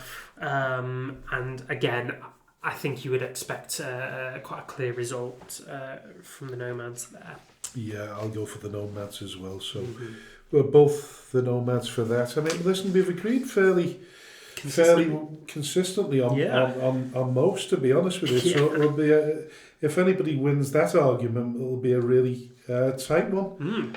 But listen, looking at the leagues, I mean, listen, they're shaping up a little bit more. You normally say that you get to know more by the turn of Christmas, don't you? Where in terms of the sort of final positions, who's going to be in the running. Yeah. I think for the North and South, I think you can the story's unfolding already pretty much because of the amount of games that have been played. A little bit more difficult in terms of the Premier League. Yeah. I think personally, I wouldn't take any notice of the positions right now. I think Bury are going to go on to win that a canter. I strongly believe that. I think West Didsbury and Chorlton will be in the playoffs. I think FC St Helens might push themselves into that position. Beyond that, I believe so. I'm surprised Lower Breck, but I think Lower Breck I think they'll carry on. I think they'll maintain their position in there. So I think you probably got apart from whether Ramsbottom drop off a little bit now, but they've already got them points in the bag. 46. That pretty much looks as though it could be the top five. Yeah. But what positions I don't know. And if anybody out of that below that, I would say FC St Helens are going to be the ones that are going to surprise quite a few clubs and get into the playoffs themselves at the end of the season. I don't see FC Isle of Man doing it, but I might be wrong. And I don't see where they go from that position onwards in terms of the Northern Premier League. It's already a costly experiment for them as an international team. Whether they'll get the backing from the Isle of Man FA for moving up into the Northern Premier League, I don't know. So out of that, I would say dead sets for winning it from my perspective, and I certainly hope they do, is Bury for champions. Yes, I would say I agree with that too. So what we should have done really is we should have put this in an envelope and sort of come back to that at the end of the season. Yeah. So at the bottom of the league, I think Cone, unfortunately, Cone and Prestwich, I think it's going to be pretty much between them. I think Pilks will pull away a little bit further from that. I think South Liverpool will always be sort of hovering. Yeah. And maybe Squiresgate, sometimes they get themselves dragged back in again, but there's loads of games, a hell of a lot of games to be played in that division and at that lower end. So but I think Cone are a dead set, unfortunately, for the drop. Yeah. The difficult one is our division now in terms of how would you call that? I couldn't even. If I was calling the playoffs, I'd most definitely say that Droylsden are going to be in it. From my perspective, the best team I've seen us play up to the point was Nelson. And then when we played Droylsden, I thought Droylsden were the more sort of balanced team out of all of them. And then I think you mentioned before, Nelson lost one of their players, went back to Clitheroe, didn't he? He certainly did, yeah. I've apologise for our listeners, I cannot remember his name. He's a bit of a journeyman in the non-league, but he played against us, didn't score, but gave us a really, really difficult time up front. He's now just recently returned to Clitheroe. Nelson haven't exactly kicked on in the way that we thought they might do when they beat us at the start of the season, and they're down sort of in fourth or fifth, and they're having sort of a mixed bag of results to say the least. So I don't think they'll win it. No. I don't. For me, I think it'll be Atherton, just purely because of their ability to grind out results in a way that you're probably used to Atletico Madrid achieving. Watertight defence, not exactly glamorous up front. They don't tend to score in bucket loads, but they do score enough to secure the 3 points. That opposite a team like Holker Old Boys, who seem to score a lot more than that, but have a more mixed bag of results. In fact, they were beaten 5-1 by our opponents at the weekend, AFC Blackpool, which probably sort of throws a cat amongst the pigeons as far as their season is concerned. But I do see them up there, and I do see them staying there. But for me, I just love that little sort of fairy tale of Atherton LR winning it. Yeah, and listen, they've got a cracking manager there, and Davy Jones. He's one of the best managers around in the Northwest at the moment. A young bloke as well at that, so he's got a bright future ahead of him, and he's been there for a few years now, a really established team. So yeah, stability wise, they've got the stability there. I don't know whether Nelson have. No, I wouldn't sort of call it as that. Like he said, they got a reprieve last season, and I think they've got a new owner who's been able to put a lot of money into the club. But Atherton, coming off a really strong season last season, they were runners up to FC St Helens last year. They've sort of continued the trend, and they've got 9 clean sheets in 15-16 games, something like that. So for me it'll be Atherton just ahead of Holker. So look, I mean, you look at the top 5 there, and you could probably say the first 4 there, but not in any order. No, but Ashton Athletic, I don't know. No, I think Ashton Athletic, I don't think we're giving them enough credit for the results that they've they're doing remarkably well, but the dark horses, I wouldn't have expected them to be there, but not everybody will fancy playing on their pitch during the inclement weather. Not with hailstones. It's quite difficult. Yeah, it is.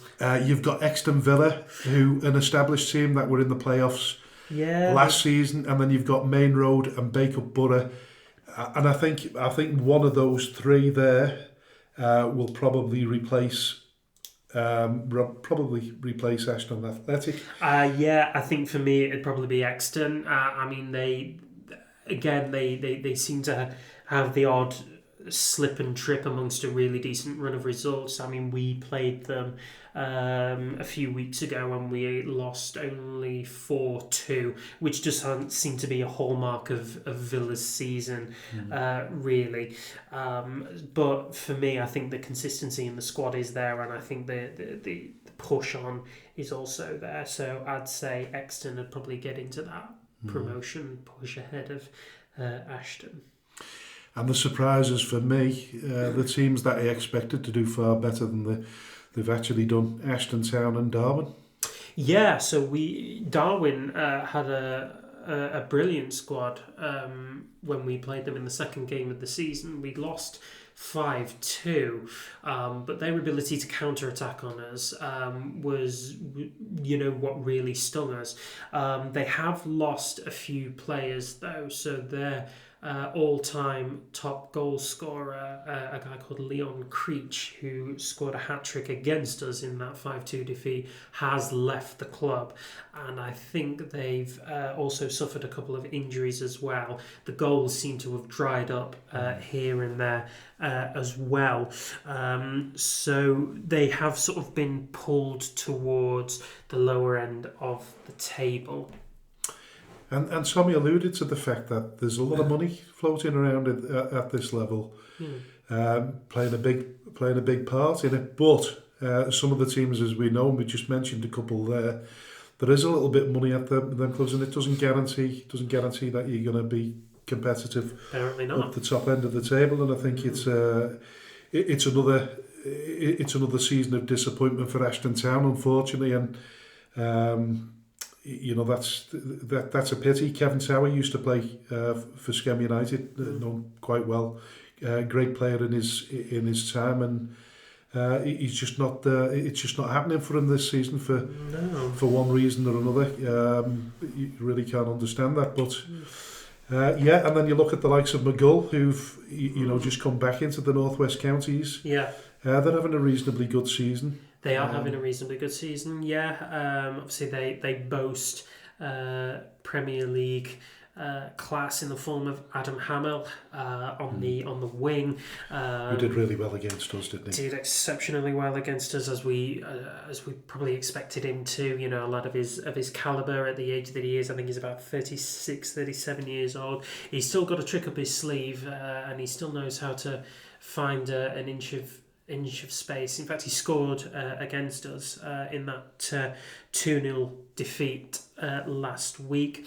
They've shored up their defence in the form of Zach Riley, who headed away nearly everything that we were able to throw at him a week ago.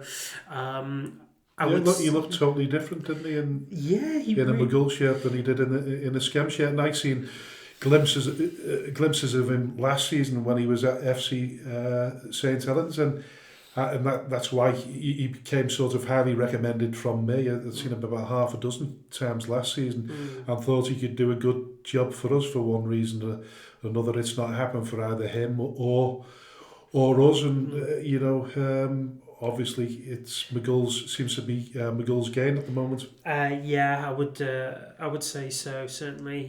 Like I say, he had a really good performance against us. That being said, though, I would have thought McGull would be doing a fair bit better. After sort of they cantered past us at the start of the season.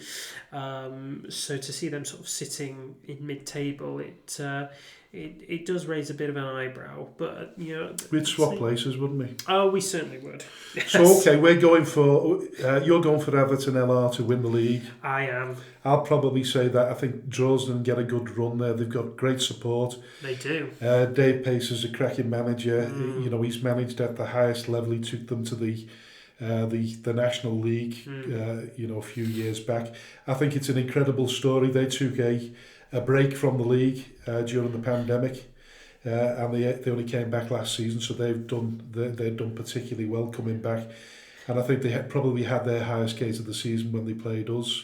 752 followers rocked up into that ground that day. I mean, that tells you everything that you need to know about how many people are behind Droylsden and willing them on. So I think sort of with their gate, with their players as well, they've got some really, certainly really financial good clout as well. Their defence is particularly good, Droylsden. So I can see that if it gets to the wire. I think defensively they're probably a little bit better than anything else that I've seen so far this season. So I'd go for Droylsden. It's going to be a tough one, and I think it'll probably go to the wire, that one. Holker Old Boys, surprised me, so they could still be there or thereabouts. I think they'll definitely be in the playoffs. And in terms of relegation, obviously we don't want to mention the R word because we're we're rooted to the bottom of the league. But yeah, we are for now. You never know. Like we've discussed with Tommy, performances have started to turn around. We are shocking teams that thought they could steamroller us, and I do feel like the AFC Blackpool game could very well be a turning point for us if we get the result that we feel that we can. We've still got Steeton to play twice. We still have Garstang to come to us, and we still have to make that journey over the Pennines to see Route 1 Rovers as well, another team where we could have taken a result against us, taken a result against them on another day. And they're all points that we can pick up and gain a little bit of momentum and get closer to that pack there, including Ashton Town, because we've not played them yet, have we? No, we haven't. No, it'll be really interesting to see what we come up against when we play Ashton Town. Like you said, a team that we're probably expected to do an awful lot better than what they are doing at this point in time. So, yeah, that'll be an interesting one. So still all to play for Skem. 100%. Like we say, if we can float above that bottom spot, we're only 6 points behind Garstang. It's only a couple of wins. I know our goal difference is quite inferior compared to theirs, but we can certainly get above Garstang and Route 1 Rovers, and then, like you say, we've got 2 games against Steeton. It's still pretty much in our hands at this stage. I think so. And by the time we've played Saturday's game, we're at the halfway point. And like Tommy says, if we get to the halfway point, we've got some consistency going into that second stage, the last stage of the season. Then we've got to play like playoff potentials, and that's got to start picking up points and getting ourselves in a position of safety. And I still believe that can happen. And I think there's whether that's blind faith, I don't know. No, I think there's more than just yourself that believes that we can that we can climb up the table. Obviously, like our goal difference and our points tally doesn't really tell the full story, but it does put us in quite a difficult predicament. That being said, you ask most of our most ardent fans, and it's not blind faith that's telling them that we're going to win on Saturday. It's not blind faith that's telling them that we could climb the table. Yeah, most definitely. So we'll just wait and see what Saturday result tells us, and go from there. Yeah, so Division 1 South, we don't tend to know an awful lot about that. But one thing I've noticed since we've come back to non-league football is that the Northwest Counties has become quite diluted compared to what it was. And I probably took for granted the standard of the North and South divisions, and it surprised me. I think there's quite a lot of really good competitive football teams. I'm surprised by the amount of money that's floating around at those levels. So it's a really competitive league right throughout. A tough one. You can't take anything for granted. No. Like I said, don't know a great deal about First Division South. I know a fair bit about Stafford, and I think they're definitely top of the league in the driving seat. Yeah. And I can only see them winning the league. Yeah. And pretty much those that are in the playoff positions, the Alsages, the Winsford, Asheville, and New Mills, I think that'll be pretty much the same come the end of the season. I think that'll be the top 5 in no particular order. The bottom 3, unfortunately, I think Runcorn are probably in the position that we found ourselves last season, and they'll be looking for a magic wand. Yeah. Like we looked for last season. It didn't come. So, apart from that, we're just assuming that the 2 above in the 16th and 17th place might escape relegation, but we don't know for certain. No. But it could be anyone from those bottom 6 teams, really, that could end up getting relegated if that's the situation. But definitely, I think Runcorn Town are going to struggle. I hope not. I hope they manage to sort themselves out, because they're probably. I think they were one of the teams that were laterally moved, weren't they, from the Division 1 North at the end of last season, which was quite unfortunate for them. We played them in the FA Vars last season at their place, and they managed to beat us. Yeah. So yeah, I feel quite sorry for Runcorn, and it must be. I think when they were talking about the challenges of lateral movement, not being able to plan for anything. If you're a team that's in an area where you're likely to be considered for lateral movement, you can't plan anything at all. In terms of your players, where you get your players from, the travelling expenses incurred from moving to a league that is predominantly southern teams. Yeah, sort of you're looking at the very tip of the Midlands through Cheshire mainly, and then kind of off towards the Stockport area as well. Runcorn are a bit like the Isle of Man in that respect. Really, they're quite adrift geographically speaking from any other team, and it does really make life difficult. Like you say, travelling around now isn't cheap, and when you've got several away games, you're travelling at least an hour. I'd say to get to some of these teams. So it does present a logistical headache, and I think it is really unfortunate that Runcorn do find themselves in this position because, like you said, they did beat us. They are a good team. They have good players at their disposal, and they have had historically decent players as well that we've reaped the benefits from in various stages of this season. So it is a shame. And behind the scenes, a well organised, well run club. It'd be interesting from their perspective to see whether they blame any of the form on the fact that they've been moved down to the First Division South. It'd be interesting to know that. But yeah, that sort of rounds up our area of non-league football.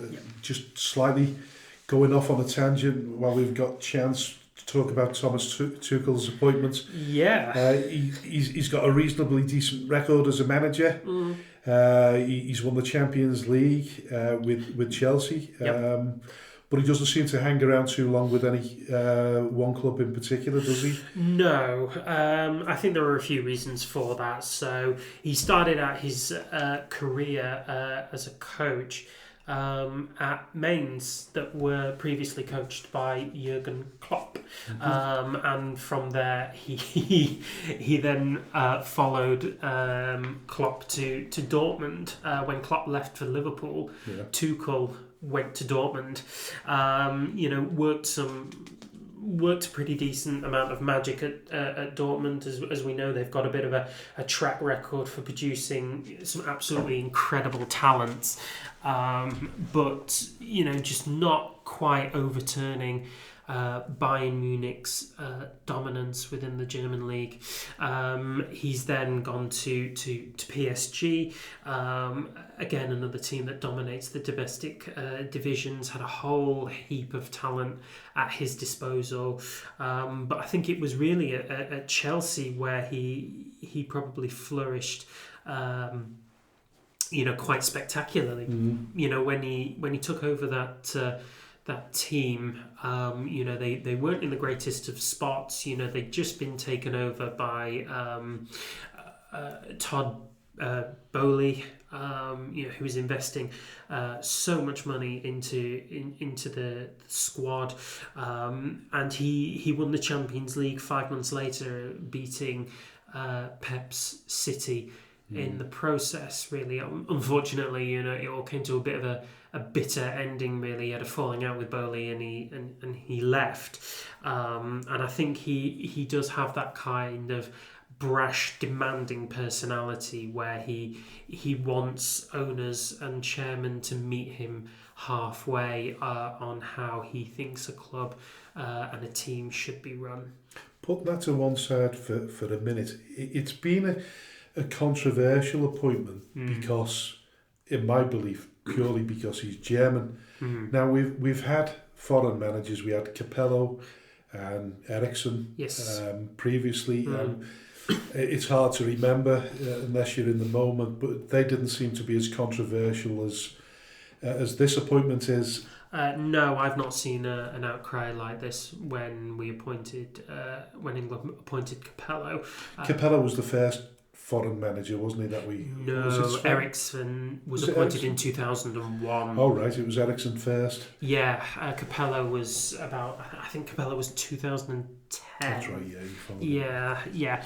So Eriksson he had a good run as England manager. Took them to the quarterfinals of the World Cup in 2002 and then 2006, and then obviously Euro 2004 another quarterfinal with what was regarded as the golden age. But like you say, there wasn't anything in the way of enormous outburst. Then again, we didn't have the social media elements to the game that we do now.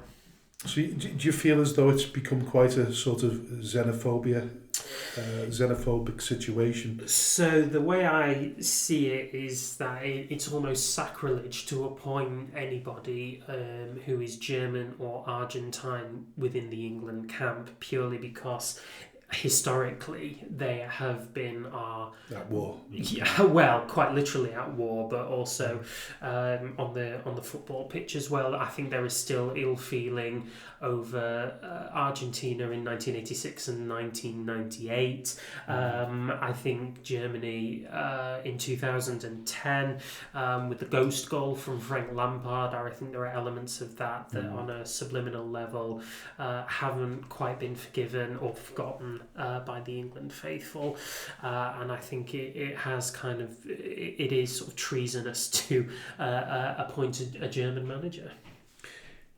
Do you think it matters whether we have a foreign manager or not? Because let's be honest about it, we've got 3 English managers now managing in the Premier League, and I don't think any of them won anything, have they? No, so you've got Eddie Howe, you've got Sean Dyche, and you've got Gary O'Neill. So Dyche and O'Neill are sort of sitting quite low down the Premier League with their own individual struggles with the teams that they're managing. Eddie Howe obviously did extremely well at Bournemouth to a point, but then made a series of ill-judged signings. And was summarily sacked when Bournemouth were relegated. I think of all of those 3, Howe would have been the target, but I think with what he's got going on at Newcastle, they're a club that are were taken over by Saudi investments, so he's still got a big job on his hands there. Do you think he said no? If he's been in the equation, if he's been approached, do you think he's probably said no himself? I think so. Yeah, I think because he's at war with the club himself now at Newcastle, isn't he? So he's sort of walking a tightrope there. He could be replaced. It's possible, yeah. They are in a bit of a turbulent chapter at this point, not necessarily financially. They still got a hoard of riches, but they have just lost 2 of their key shareholders, including Amanda Staveley, who was really kind of the face of the Saudi takeover that happened a couple of seasons ago. I think if he has been approached, and it's a big if, you would look at an English manager naturally, and Eddie Howe is working, but there are a few that are out of work that would have and could have risen to the challenge. So I suppose he will have more likely said no rather than not been considered. And we've had some great managers at England that have not gone any further than the quarters or the semis. Yeah. And yet Gareth Southgate never done anything in particular, and yet took us to 2 finals and a semi-final. That's right, yeah. So I think for all Southgate's achievements with the England side, you've got to remember that he was promoted from the under-21s division, and before that he'd managed Middlesbrough to a period of mediocrity. There wasn't anything about his CV to suggest that he was capable of managing England, and yet he was brilliant. On paper, he got them to 2 finals and a semi-final. He eclipsed any and all performances and managers before him since '66. So it's not necessarily an issue, really, is it, as to having lots of honours or No. Champions Leagues or even Premier league wins on your CV. It doesn't appear to be the be all and end all to being an England manager. No, I don't think so. So why do you think they've gone for Tuchel? Because he's available. Because what they've said is none of the top managers were available. Well, who would you sort of describe as a top manager if not Thomas Tuchel? I mean, you look at his CV and you look at his trophies, you look at the teams that he's managed, or none of them are sitting in mediocrity. He was, towards the top of the table with all of them, and he was winning titles and trophies with all of them. Maybe not mains, but he still took them to some extraordinary feats. I mean, I think they made European football, under his management, which was incredibly rare if it had been done at all. So I think it was a case of a bit of a change of direction, really. So look at the last few England managers that they've had: Gareth Southgate, Sam Allardyce, even for one game, and Roy Hodgson. They'd all managed in the Premier League, but not to any sort of spectacular success. No. So I think it was just a change of pace from the English FA. I think they wanted a manager who knew what it took to win. In a way that Southgate maybe didn't quite have in his locker. He was accused of playing negative and safe tactics, in the Euros just gone. And I think where he played safe tactics, maybe Tuchel would have been a bit more ruthless in his attacking. Carsley tried it, didn't he? And he come off worse for wear. Well, he did. I mean, people applauded him before the game and then lambasted him after it. So it proves that you can't really win. I would say certainly not with the press. Well, no, not with the press, but I think there was a difference between how Carsley did it and how Tuchel maybe would have done it. Yeah. So Tuchel has managed Harry Kane and knows his exploits and will almost certainly have started him in that game or started a proven striker. Lee Carsley didn't do that. He played 5 attacking midfielders and put Jude Bellingham in a false 9 role. Jude Bellingham doesn't really play a false 9. I think he does play a natural 10 position, but you didn't have a striker in there. So where exactly were the goals going to come from? No. Yeah, I agree. And I think that really did put paid to any notion of an English manager, and indeed repeating the Southgate story of elevating apparently from within. Tuchel had already got the job before Lee Carsley said what he did on the telly about going back to the under-21s or whatever it is. Yeah, and I agree with that notion. I think, like I said before, I think the English FA decided to go with a bit of a change of pace and not employ from within and not employ a manager whose nationality dictated his ability to do the job. Plus, you go back in the day, the likes of the Brian Cloughs, who would never have got the England job. This is a little. The FA's sort of gone out of its comfort zone a little bit because, like we've said, Tuchel's got quite a bit of arrogance about him. He's got a reputation for demanding an awful lot from his players. So he's not a safe bet as he is in terms of what the FA normally go for. No, this is true, and he's a manager who's never managed at the international level before. All his exploits have been at club level.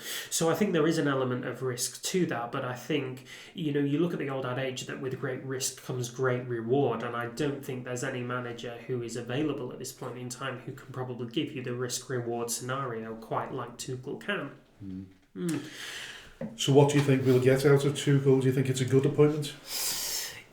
Yeah, I do. I didn't at first, but I do think I think it's a good appointment. I think it's a good appointment. Yeah, I think he'll bring. Something very different. I think he knows how to manage egos. I think he knows how to manage big names. Obviously, he's been at PSG and Bayern. He didn't win the Bundesliga with Bayern, but he did manage big names, and he absolutely did at PSG, and still won a League One trophy. And I think with England right now, they have big names in their squad. They have Kane, they have Bellingham, they have Foden, they've got Grealish, they've got Rice, big names and big characters, and I think it takes a big character to try and handle those big characters in a way that maybe Southgate was questioned whether he could do. I started up a debate the other day because Jamie Carragher was talking about the fact that he doesn't think it's right that the FA should employ a foreign manager. I don't think he said a German manager, but certainly a foreign manager. But at the end of it, he finished it off by saying, well, I'm not going to lose sleep over it either. And I think once he gets a couple of games and a couple of wins under his belt, I think all those doubters and the people, I think basically all the detractors, they'll all say the same, that they're really, really not bothered who manages England as long as they manage it successfully. I think so, yeah. I mean, I think there are a lot of doubters right now, and I think a lot of doubters come from the fact that he is a foreign coach, but he's got methods. He's got an ability to look at the tactical side of the game. He's got good tactical acumen. There's no doubt about that, and I think he will hit the ground running. But you don't see this with any other country. I mean, Belgium had Roberto Martinez, a Spaniard, at the helm of the national side for years, and there were never extreme detractors like this one. I mean, there are some English fans who are, hearkening back to the World War II days, and saying that Tuchel's nationality is, a major contributing factor as to why they're so appalled that he's been hired. But yourself, if Jurgen Klopp had been in the equation, I don't think there'd have been the same amount of no, God, no, I don't think so at all. No, I mean, Klopp achieved, great things with Liverpool, and I think he is a brilliant manager. And I think if he had taken the England job, I don't think there would have been this kind of uproar about it. No. Mourinho, would he have been a good appointment? No. For me... he would have been too much of a Brian Clough for the FA, wouldn't he? Mourinho being too much of a Brian Clough is one thing. I think Mourinho being Mourinho at this point right now is his own problem. He is going through top clubs like they're going out of fashion, and I think that is largely down to his inability to keep up with the game. 20 years ago, Jose Mourinho was ahead of the game. He was ahead of the game, absolutely. He had the tactical acumen to knew how the game was going to be played. But in recent years, he's been overtaken by managers such as Klopp and Pep. Even Diego Simeone is ahead of him, and Carlo Ancelotti has been ahead of him before and after. Because there was talk of Carlo Ancelotti coming. I don't think he would have ever left Real Madrid. They reckoned, listening to somebody on TalkSport the other day, and they said that if they'd waited until the end of the season, they'd have probably got a good chance of getting him. Whether England can afford to wait that long, I don't know. I don't think they could have done. They're in the middle of an international break right now. They've got autumn nations games coming up. They beat Finland, but they lost Greece, so they do need a manager to come in now to have time to develop his own way of working with the current crop of England players. And the one thing that probably is overlooked in all of this is that we've got a great bunch of England footballers. Yeah, I think this is probably the most talented crop of England players that we've had. I think even before you start mentioning the class of 2004, which had prime Gerrard, Lampard, Scholes, Rooney, Owen, Ferdinand, Cole. I think this current crop is probably as good.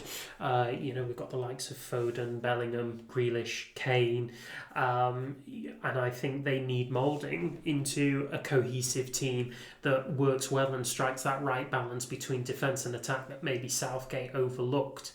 To adopt a more cautious approach that didn't really serve him well in the last major tournament, even though he took England to a final. So, a good appointment, but could be a great appointment as well. Yes. Yeah, brilliant. And the final topic of conversation is the axing of Sir Alex Ferguson in his ambassadorial role at Manchester United Football Club. Is it a cost cutting exercise by Jim Ratcliffe, which is to be admired if it's the case. But could it also be the case that they've already made a new appointment as manager and they no longer want the aura of Sir Alex in the building, if indeed he has any influence at the club whatsoever? What do you think? I'm sort of quite doubtful to think in that term. I think if you think of Manchester United, you automatically think of Alex Ferguson. I think they are sort of at one with each other. I think Ferguson's departure, he's in an ambassadorial role. It's not footballing operations, so to speak. He sits on the sort of second board, doesn't he? Yeah. I know he's not part of the decision making, No. but he certainly has been, and he in the past, hasn't he? In terms of he left the club and he it was on his say so that they brought David Moyes into the club, and that didn't particularly end well. No, it didn't end well. I think football had moved on in a point where David Moyes' abilities as a football manager weren't necessarily what a club like Manchester United needed at that point, and it probably outlines it by his achievements at West Ham. I know they won the Europa Conference League, but otherwise they've sort of stayed sort of sixth and downwards. It's not who Manchester United are. It doesn't quite fit the blueprint of their successes. So I think you needed a manager who could handle the bigger names in the way that Ferguson could, but Moyes couldn't. Now, as far as today is concerned, you've got to remember that Alex Ferguson is 83 years old, and I think that may have played a part in it. I'm not necessarily suggesting that ageism is a major contributing factor, but it could very well be. And I think that maybe Ferguson, he's already said beforehand that he would have stepped away had his health required him to. We know sort of in the last couple of years he had a very difficult period of ill health, and he can't remember the day that he collapsed. He's also lost his wife Kathy last year as well, and these things sort of do play a part. I don't think money is particularly involved. I know it sounds ridiculous to say it, but he only earns 2.1 million. I know, yeah, it's such a paltry amount, isn't it? Well, absolutely. I mean, I'd be claiming for additional benefits from the government. So he's not going to miss that, really, is he? Then no, I don't think United. He's worth a few bob, isn't he? Yeah, oh yeah, Ferguson's worth a few bob, absolutely, and he's just put his £5 million mansion on the market, so I don't think he's without money. I think or maybe that's the reason why he's put it on the market, because he's out of a job. Because he's out of a job, well, yes. So you don't think it's such a bad thing? No, I don't think it's a bad thing. I think the smoke screen is the money. Yeah, I think it really is. A two-way street. I think it is very mutual in their agreements. And I think the club, aren't necessarily factoring in Ferguson's presence within Manchester United with what they want to do on the pitch.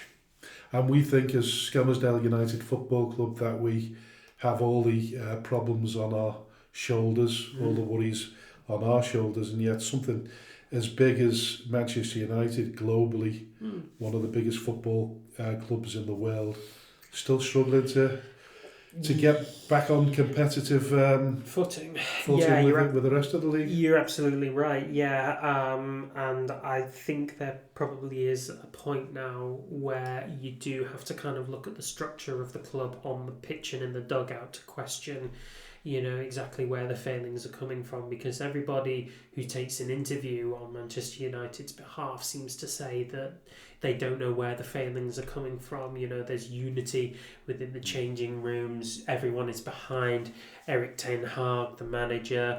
He's made the necessary changes both on the field. He's brought in several players that he wanted to be able to affect the change that he felt the club needed. He's brought in Ruud van Nistelrooy in an assistant coaching role, who's obviously cut his teeth a bit at PSV.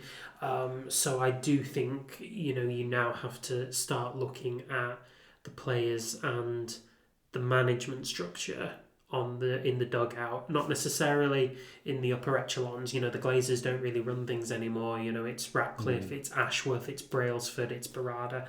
I don't think you can look at those really, because they are hardened businessmen and they do know what it takes to win. We saw it with Ashworth at Brighton and Newcastle. We saw it with Barada at City. So I do think now there is more spotlight shining fiercely on Eric Ten Hag, and I do question whether he will be in a job by Christmas. Yeah, that's probably a good place to end. Listen, it's been a fascinating first show, the Speaking Frankly football version, and hopefully next week or in the next couple of weeks we'll do part 2, and we'll look at what's going on in the non-league scene as well as further afield in the professional game. But for now, thanks very much, AJ. It's been a blast. Yeah, it has, Frank. Thanks so much, and thanks to you at home for tuning in. There are more episodes of Frank's podcast, Speaking Frankly. So by all means, hop onto Spotify or wherever you get your podcasts to listen to those. And don't forget to follow the club, Skelmersdale United, on your social media platforms, YouTube, Facebook, Instagram and X, to find out all the latest updates for the club. But as Frank has said, we'll see you very soon with another episode of Speaking Frankly Footy. Nice one.